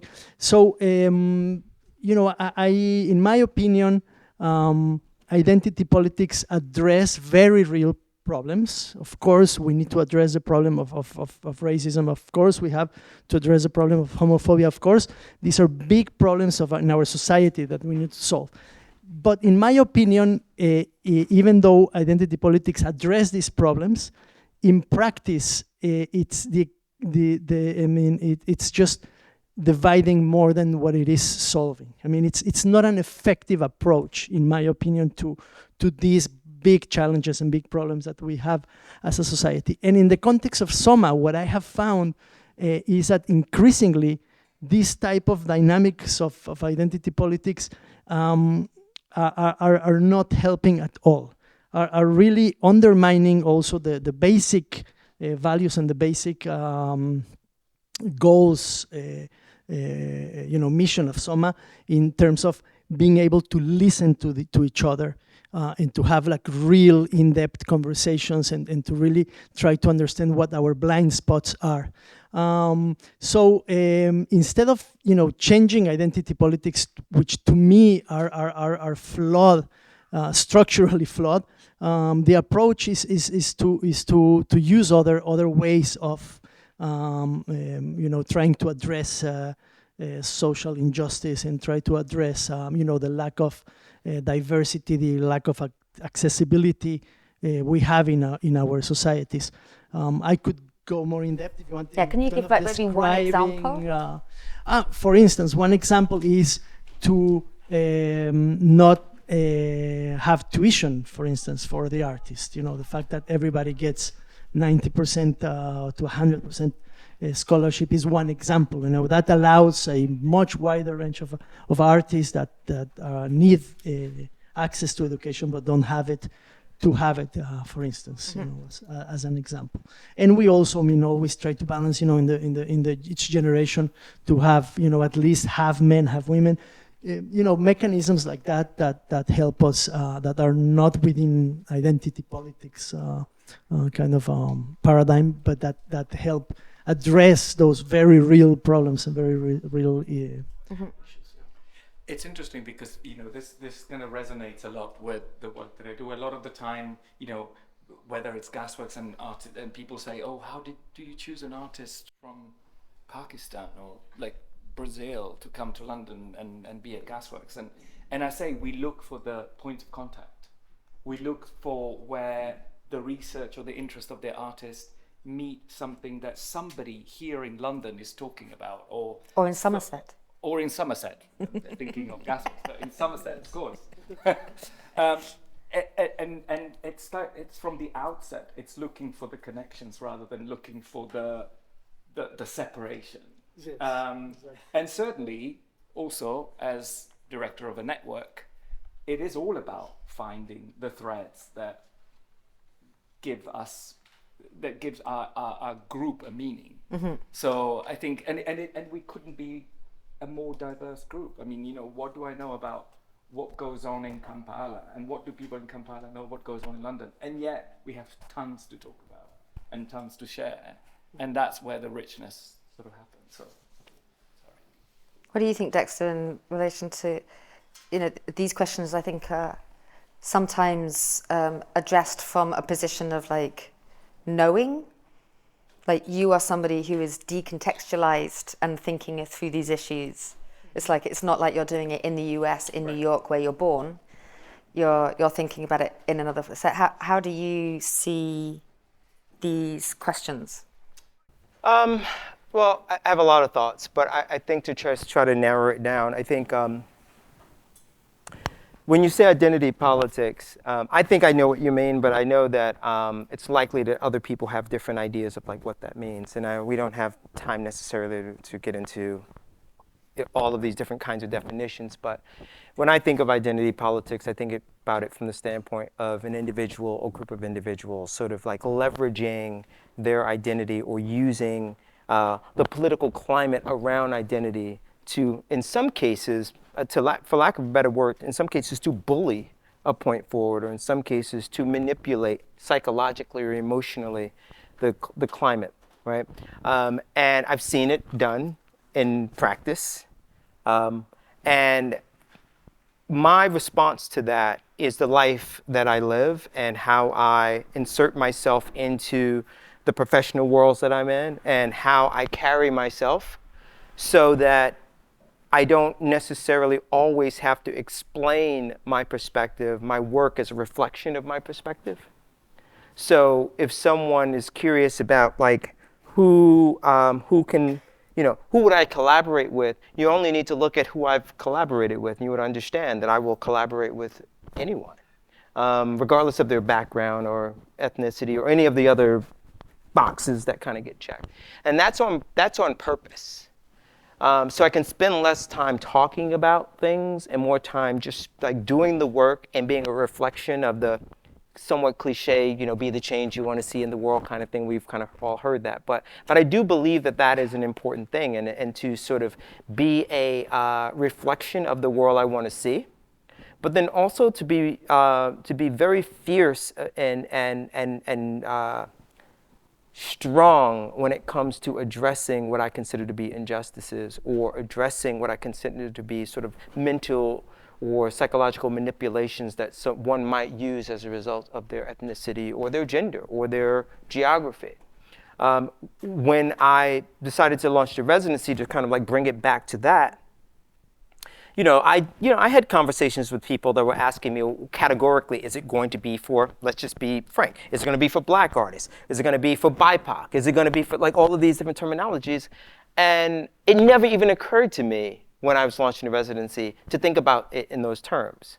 And I recognize that to some extent that comes from a place of privilege on my part, because I recognize that it is a privilege to be able to interact with the world on my own terms. And there are many people who don't have that ability because the world is acting on them. And so in order to turn it around, I approach things with curiosity. I'm always interested to hear what someone says, even if I don't agree with them, right? Like I'll listen. But then I'll end by saying this, and I think this is part of the problem that we run up against with this whole sort of identity politics, and it's that there's a generation of people younger than us who feel like they are inheriting a broken world. And I understand what that feels like, because I felt like I was inheriting a broken world, being a Black American, right? And all that entails. And so I think a certain amount of patience and guidance is necessary, particularly when we're talking about 20-somethings, right? There's that really delicate, like, they think they know everything, but I know they don't, right? Kind of situation. I said to a 20-something recently, I was like, if I don't know more than you, there's no hope for the world. I'm twice your age. I'm twice your age. So if you don't think that I know more than you, just by experience, then what hope do any of us have? The whole idea of living is to grow and learn. And if it's in reverse, then kill me now. Right? So anyway. He says the same thing to his 7-year-old son. Yeah. No. It's every night when he goes to bed. If it's, kill me now. Anyway, lastly, when I talk about being patient and listening, it's like when you stumble in on a conversation that maybe a couple of 22-year-olds are having, or even 19-year-old college students are having. And as a 45 or 50-year-old person, half the things they say, you're like, oh my God, what are you talking about? But they have to go through it. It's just part of their growth. They have to say silly things. They have to sometimes think silly things. And then our job is to listen with care and try to introduce new ways of thinking about the world, and they'll push back against it. But I think that's like part of the process. But to be strong and firm about it, I think is also necessary, because I think it can be incredibly problematic. I totally agree with you. See, what's interesting about this, to kind of maybe move it into a slightly different area, is that to listen, to take care, but not to be the gatekeepers. Right. Because that's often the frustration. And I think what's very interesting, something that we haven't talked much about, but I'd like to kind of bring in, is there's a phenomena that has happened. I mean, Yoshua, maybe you're like some of the early stages of it, where artists take control for themselves. And this isn't about age, this is about the fact that the systems that they see in front of them isn't necessarily providing what artists want. And there are a number of artists who have benefited from sales of their artworks as the art market gets bigger and bigger, or like they can earn more money, who are literally putting that money into residency programs. And that's happening a lot. Like, just for one example, Ibrahim Mahama in Ghana with the Red Clay residency. And so I think that there's a way in which, it's trying to understand, and I'd like to kind of open it up, and maybe Francesca, I'll start with you. It's like, but I know that a lot of you have something to say about it. What is it in terms of providing artists doing it for themselves, artists finding a way of actually like changing the futures for artists coming before them, that I think is really, really important. But do you see any issues or problems with that?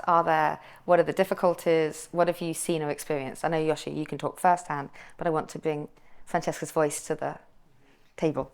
No, I don't see any problem with that at all, and I wonder what the problems might be with that. I think it's exactly the kind of place where the more the merrier, and the more diverse and rich and complicated the ecology of residencies might be, the better. So I really don't see an issue in that. And I think it's good that you're bringing that back, in the sense that maybe also kind of bridging this. I was going back to institutions as part of the conversation that we were just having. And that you just said is exactly an example of the idea of working through these issues and these really, really gigantic problems, not via projects, but via transformations. No, it's just like the difference between, running the 1-year program for Black artists, because there is this great foundation that really cares about them, and you have funding for a year, and then in 1 year you're just going to do that and flag it all around, and then it's like, okay, funding's over, back to business, or changing the policy. And so in a way, like what you were saying as well, and what you do and so many other residencies do, which is there is no tuition. There is 100% scholarship. And that is not because of 1 year we're lucky and the next year we're not. That's the way SOMA operates, which is kind of the same way in which Ibrahima also works, like in a very radical way. And the structure itself of the residency and the institution kind of really embodies what it preaches, no? So for me that's, when I think about identity politics and those are the massive issues that I've also had with, in the various institutions that I worked with and at Cove Park a lot, that's kind of how I think about it. Like that kind of shift between the two, and how maybe a project can or has to become a policy. And artists, in my opinion, or the way that I've seen, are really the super tanks that kind of create that precedent. If they find a little bit of an open door, then they can push you enough for you to make that change, and then it's really hard to go back. And that's kind of how you change the system. In your experience, because Yoshua, you may want to just add on to this, but you were talking earlier about the fact that you have this artist council, but like you're an early model of this artist-led initiative, like taking the resources that come out of the commercial gallery world. Can you talk a little bit about how this kind of circulation of funds works? Yeah, sure. My generation, we kind of accessed the market very early on. A lot of my colleagues, my peers, a lot of us entered like commercial galleries from 2000 on. And we started making money, some more than others, but in general, like living from art, etc. And then as years started going by, we realized that the generation under and the one under were not having this kind of access for whatever reason, and the market is not fair, always fair. So one of the ideas behind creating SOMA was also to be able to share this a benefit of the market with more artists, and also to give something back. So half of SOMA's budget in the 14 years that it has existed comes from an auction we do, where all the artists in the Artists Council, we donate works, like 100% donation, that then gets sold in the auction. And that has historically represented around half of the budget. So yes, in a way, we the artists are through the donation of our work financing half of the cost of SOMA, or half of the scholarships. Yes. Now, Alessio, with Triangle Network, it's like, again, when we think about like who gets to speak for whom and how, you have had an incredible privilege of like understanding how ecosystems are developing in many different places. So could you talk a little bit about like your observations as to how? Yeah, so many of the Triangle projects are started by artists, and even now, part of the network we have NCAI, which is the Nairobi Art Institute, started by Michael Armitage, Yinka Shunivare's space in Lagos, Lipia Mahboob's space in Bangladesh, Oscar Munoz in Colombia. Artists who are similar to what you've done, absolutely pioneers in starting spaces where resources are particularly limited. It's literally addressing the need. It's creating a space where the need is there, They know, they've gone through it, they know how important it is to be connected, and they want to be providing some of that. But something that you said earlier, which I think was so key, is that from the very beginning, you didn't want to run it. You wanted people around you that could do that so that you could carry on being an artist. And I've seen through the course of my 2.5 decades, artists that started with the best intentions and were absolutely burnt out and felt that they were bled dry within the first 2 years, because it happens. And this is particularly the case where there is no other infrastructure around it. So your work is even more needed, but how long is a piece of string? And, what string? It's just a black hole that, you have to keep adding to. So I think one of the things that I love within the Triangle Network is that these people, myself, everybody else, can talk about it and can just, we can share the knowledge and say, like, yes, it's wonderful that you want to do that, but you need to keep this protected. You need to have that in place. Do you understand that, somebody else was saying earlier, it's good that, maybe it's you again, it's good that artists are not administrators. They need to listen to the administrators because they know what they're saying. And the administrators need jobs. And the administrators need jobs. And exactly, but there's goodwill and vision, but then there's a business model. And I think they need to work together. And I don't mean to talk about boring stuff, but they're really essential. So it's kind of navigating a terrain that you're forging as you go along. It is insanely amazing that artists do that, and it's what a vision, what a desire to create. Look at Ibrahim or Michael or Yinka, create an ecosystem around them. But then how do you make sure that it doesn't become you're the god and they're the disciples? How do you make sure how do women get a look in when women artists earn so much less money than men? We were talking about this earlier. These are all men. That's another sort of like thinking about the politics of who gets to do this and why do they get to do it.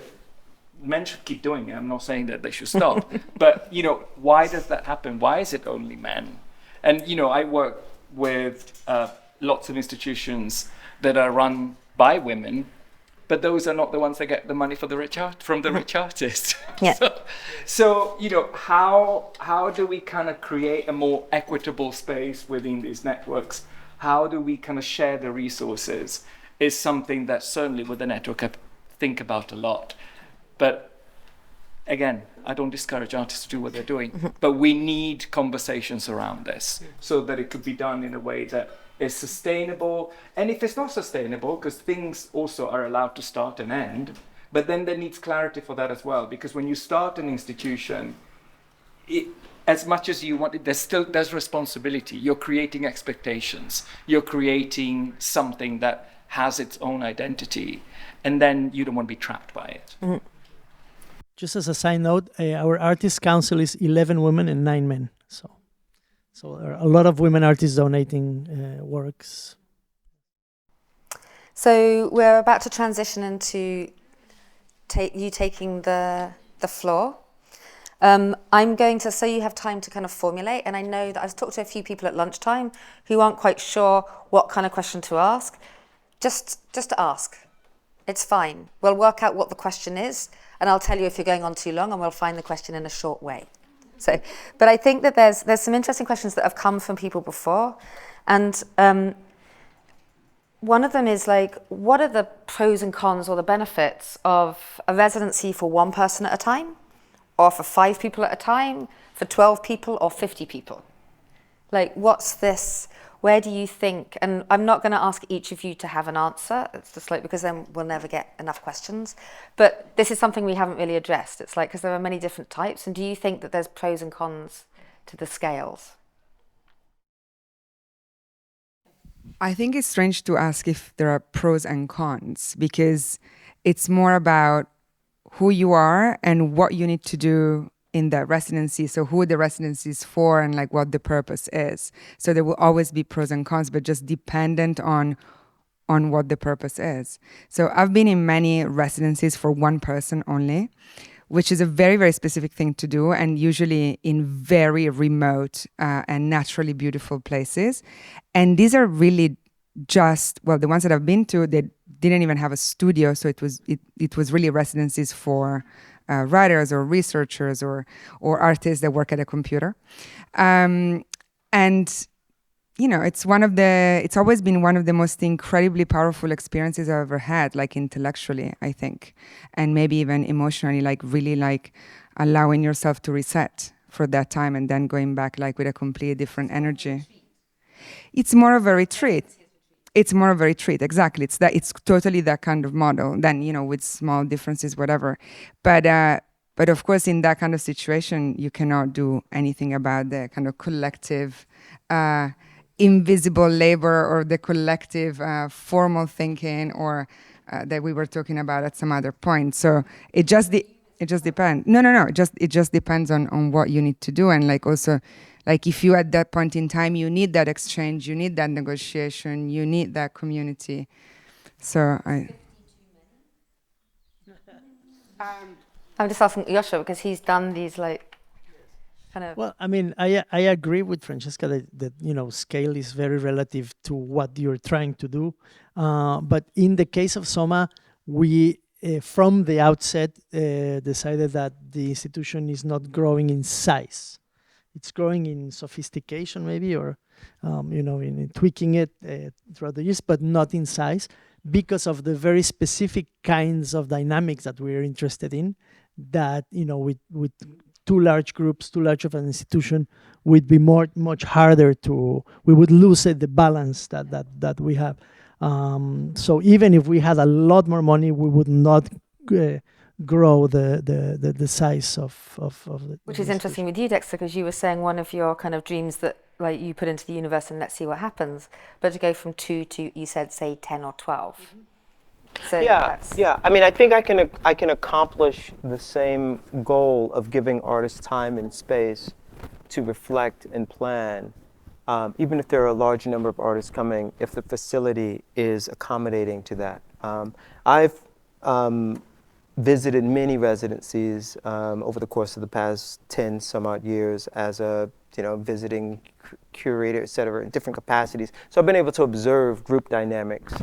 And I think to your point, Francesca, it's not like what's better or what's worse. It's sort of like what's going to allow the organization that's producing the residency to accomplish its goals. And sometimes it requires 15 people to accomplish that goal, right? Participating in the residency, because it is about collaboration. It is about opening discourse. It is about bringing people from 5, 6, 7 different parts of the world to one place and then sharing ideas. You can't really accomplish that with 2 people.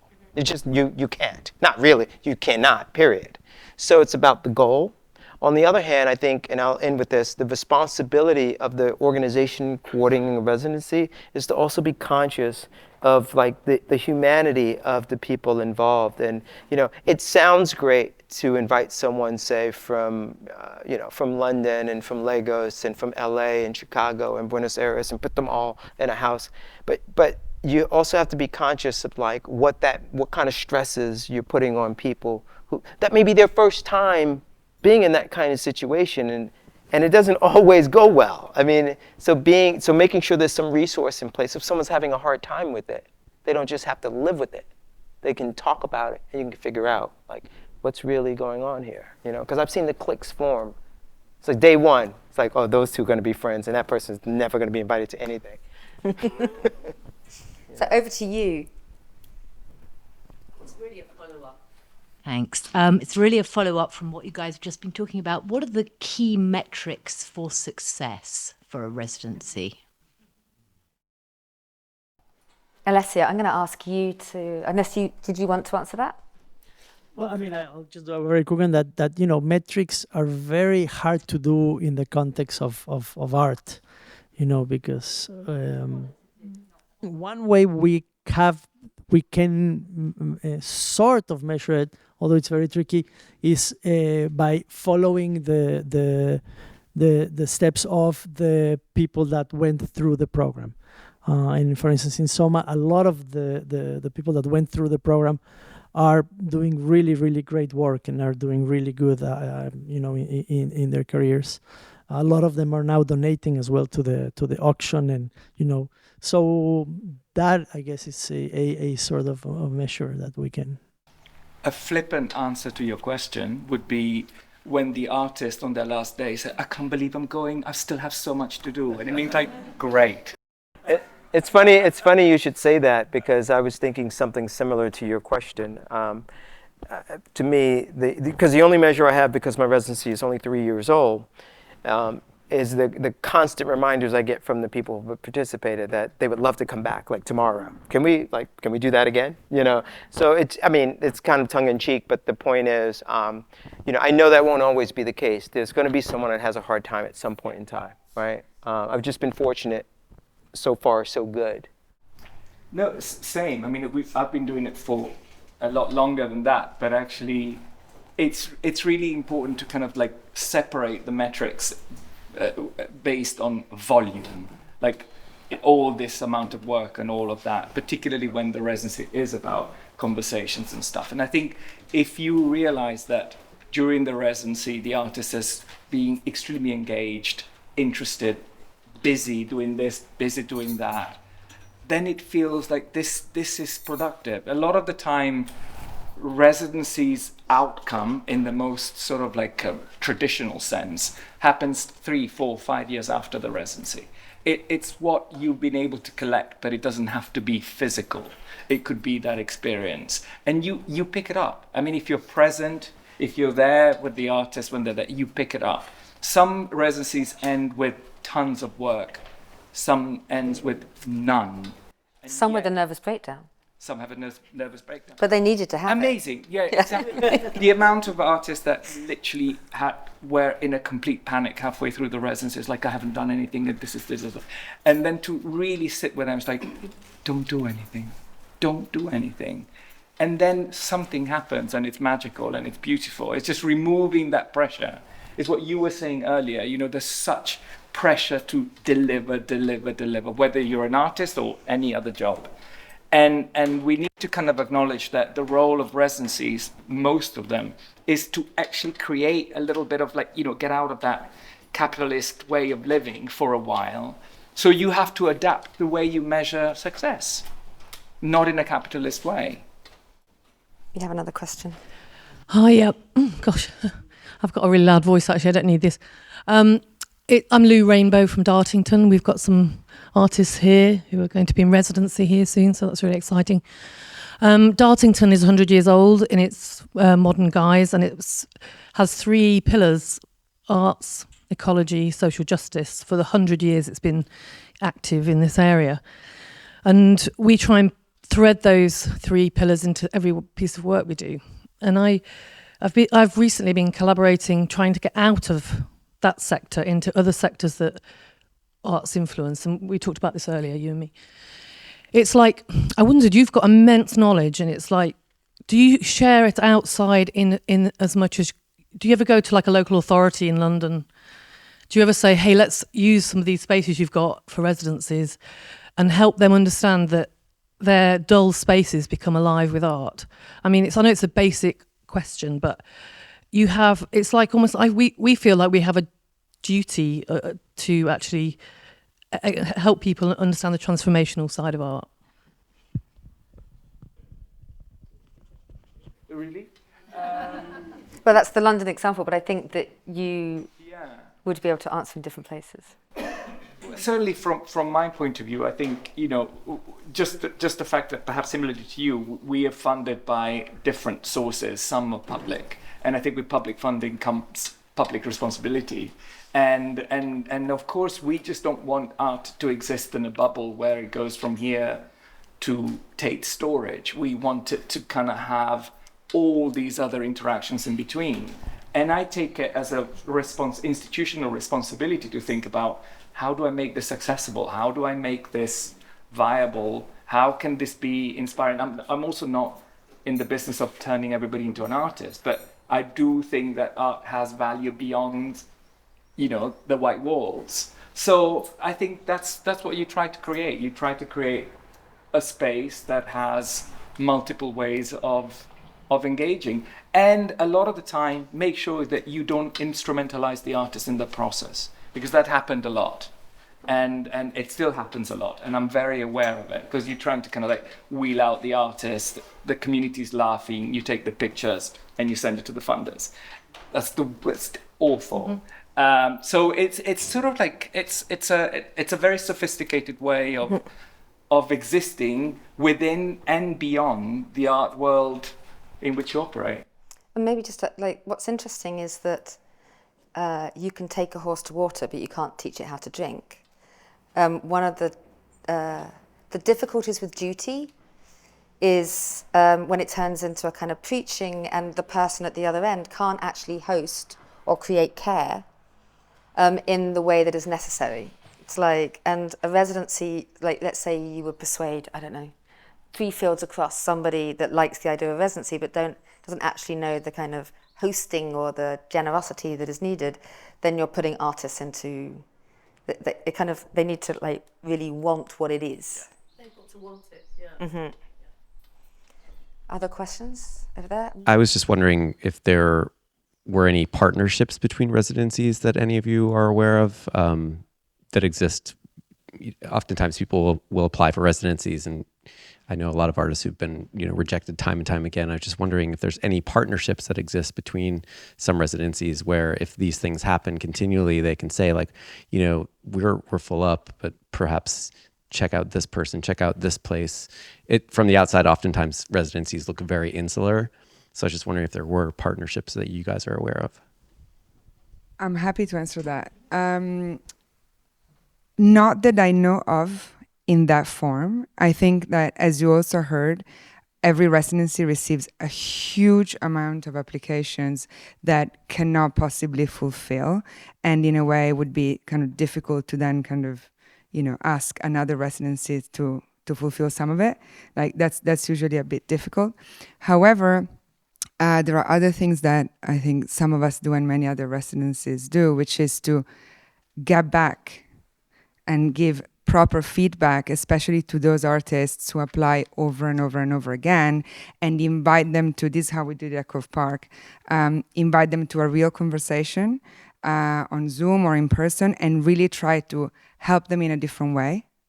And perhaps in that sense, you will also use some of your partners and some of your collaborators in terms of other organizations, institutions of different types to try and support them in different ways. So that's definitely something that in kind of well-established residencies with some team capacity, you can do that and you should do that. Or sometimes there are some types of projects or partnerships whereby the pool of applications is shared. And so in that sense, maybe the possibilities statistically are higher. But yeah, mainly I think that the way to tackle that issue that is always also like kind of heartbreaking, because, you always want to give it to not 16, you always want to give it to like 160 at least, right? Out of the 1,600 that you read. So finding other ways, as also Dexter was saying, like finding other ways to support those artists is a total part of the job.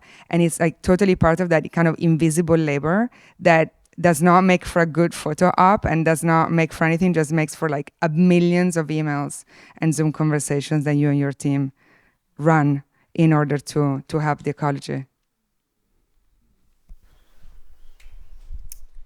Okay, there's one at the front here, and then I saw it behind. It's coming behind you there. Yeah, you do, if you can. I just wanted to ask about, because today you've talked a lot about communication, particularly like it was brought up about sort of politics, essentially. And I wanted to find out what kind of strategies you have in place in residencies, particularly when we're looking at like different generations that have had either a very digital upbringing or a non-digital upbringing.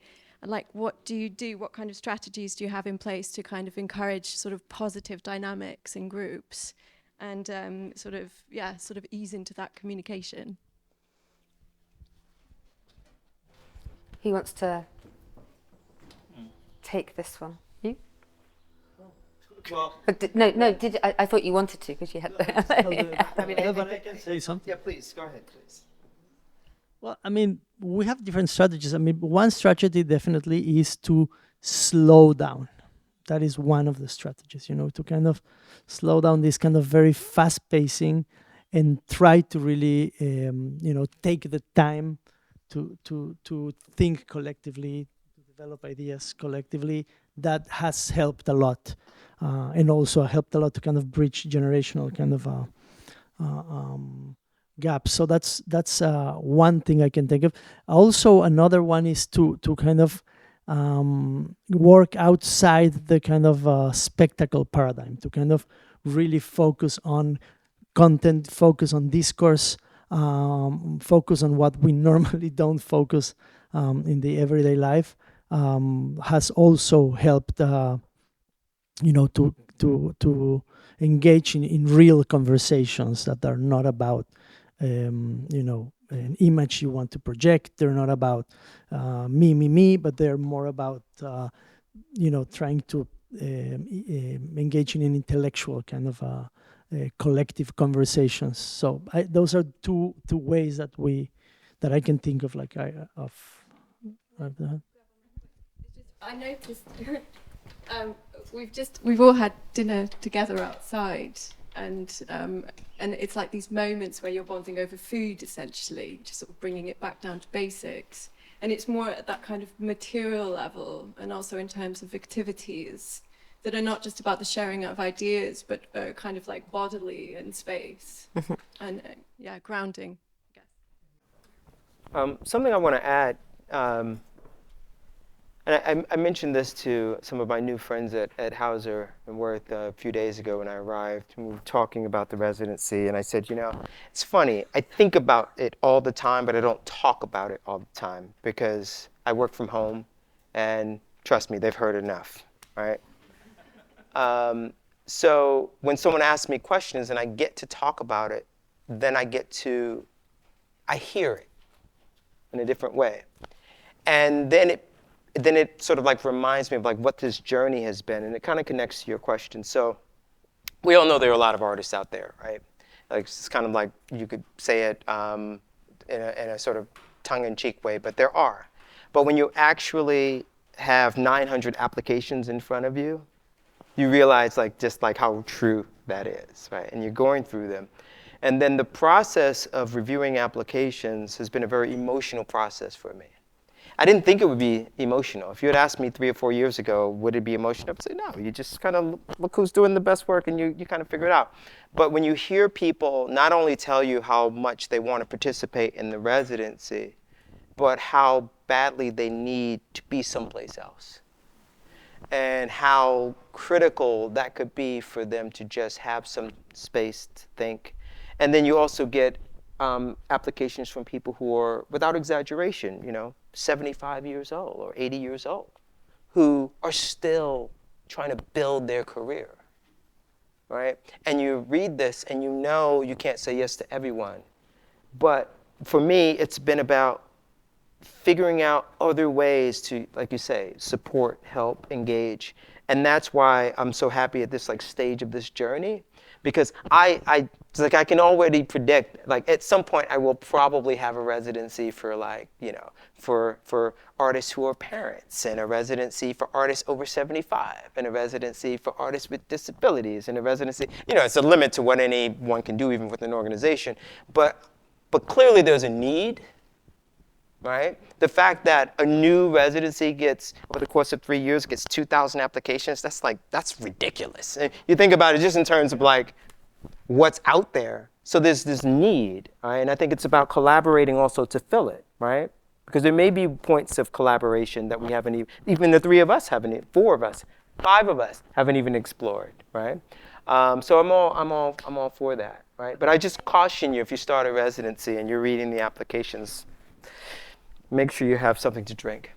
I think to join the dots between the two of you, there's a question here that I think is similar to yours. It's like yoga in a residency, or chance to have food, or it's like, because I think your specific question, and we are going to come on to yours in a minute, but just to kind of knead into this a bit more, because I know other people want to know, it's like outside of the discourse, outside the kind of, Francesca, you've talked about this a lot this week, how do you create the space through activities where the 75-year-old and the 22-year-old get to talk to each other in a way that they didn't know they were going to, kind of by accident because they were sitting next door to each other at dinner? Well, then I will say just that it just really, really depends on the space. So I think this is also where architecture, design, and kind of the nudging that they can produce, and also the relationship between the built environment and the natural environment where the residency is. And again, it's very different if you have a residency in a tiny town in Japan, or in Mexico City, or in London, or in the middle of agricultural land in Thailand, right? So of course, it's quite different. But I think that this space and what this space can do to create those movements is absolutely crucial.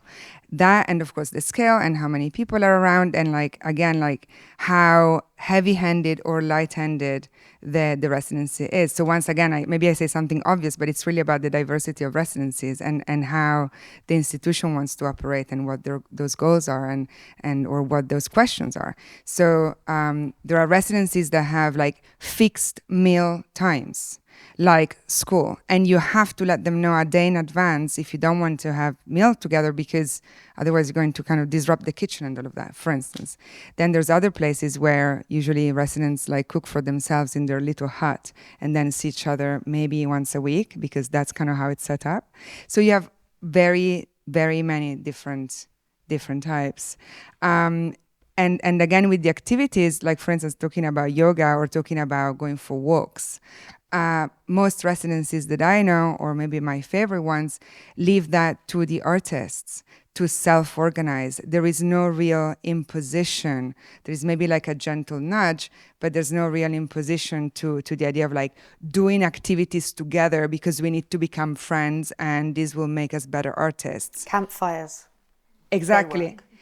Exactly. So it's kind of like, but there's always, it takes one, no? So like one or two, like they do something, or maybe you give an idea, and then if it works, great, and if it doesn't, it doesn't. And it's more about, so in that sense, it's similar. Like that's why I'm talking about architecture as well, because it's just about small kind of prompts or nudges or invitations, but gentle ones. But of course, I mean, not of course, but I suspect that it's quite different in a capital city, where part of the residency is to explore that capital city and explore the art world of that place, and doing networking and having introductions. I mean, I'm right? going to exactly ask you, and this is something that is going to change the universe with your answer. We have 5 minutes left. We have one question there, and I want to make sure that we have room. Is there somebody else on, like, so there's a burning question there. You negotiate between each other. So we've got time for 2 more questions. Sorry, Alessio. No.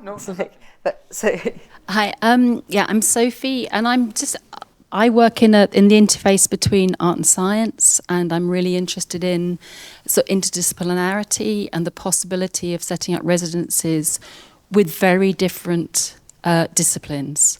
Medics often and scientists often don't have the time that the artist feels that they need to build something, but in those spaces, unusual conversations. So how can you get people into a residency setting that wouldn't normally feel that they can justify that time? And do you think that's valuable? I suppose it's I think people have to decide what their priorities are. When I hear justify the time, that leads me to believe that there is an option as opposed to not having the time, which is a very different thing. So I think if a person prioritizes making time to participate in a residency or to be someplace else out of their normal environment and to collaborate with other people, then I think great things can come from it. But you can't really force that. That's sort of like you have to decide that that's important to you. But I also do believe that there's a great power in people in different disciplines coming together and under one roof. Now, it doesn't always work out well, for sure. I mean, because different mentalities. But I do like the idea of people in biology spending time with filmmakers and visual artists spending time with people in theater, and just kind of, I think there's a great deal to be learned because there's a feedback loop. I mean, we all know what it's like to see 5 painters sitting around a table, right, all day. After a while, it's like, okay, we know, right? So it's good to mix it up a bit. I'm going to add something, something again, because I agree with you. But then at the same time, I think that if the responsibility is on the shoulders of the individual who has to make that decision and has to take that decision of how to justify or how to choose or how to prioritize, I think there might be a risk of placing a very, very big barrier there for a lot of people.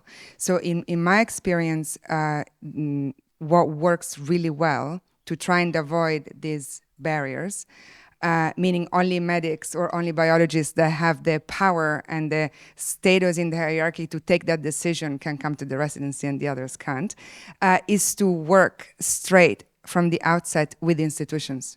So with research centers, with scientific institutions, with universities, with academic think tanks, et cetera, et cetera, et cetera. And that's also how like so many residencies work all the time, like as a skeleton. But in my experience, that's the way in which you can guarantee that kind of access, because it's the institution that allows those scientists and those researchers to take their time, and the idea that that time is valuable then becomes, again, part of the policy and not like an exception that an individual kind of takes on a whim.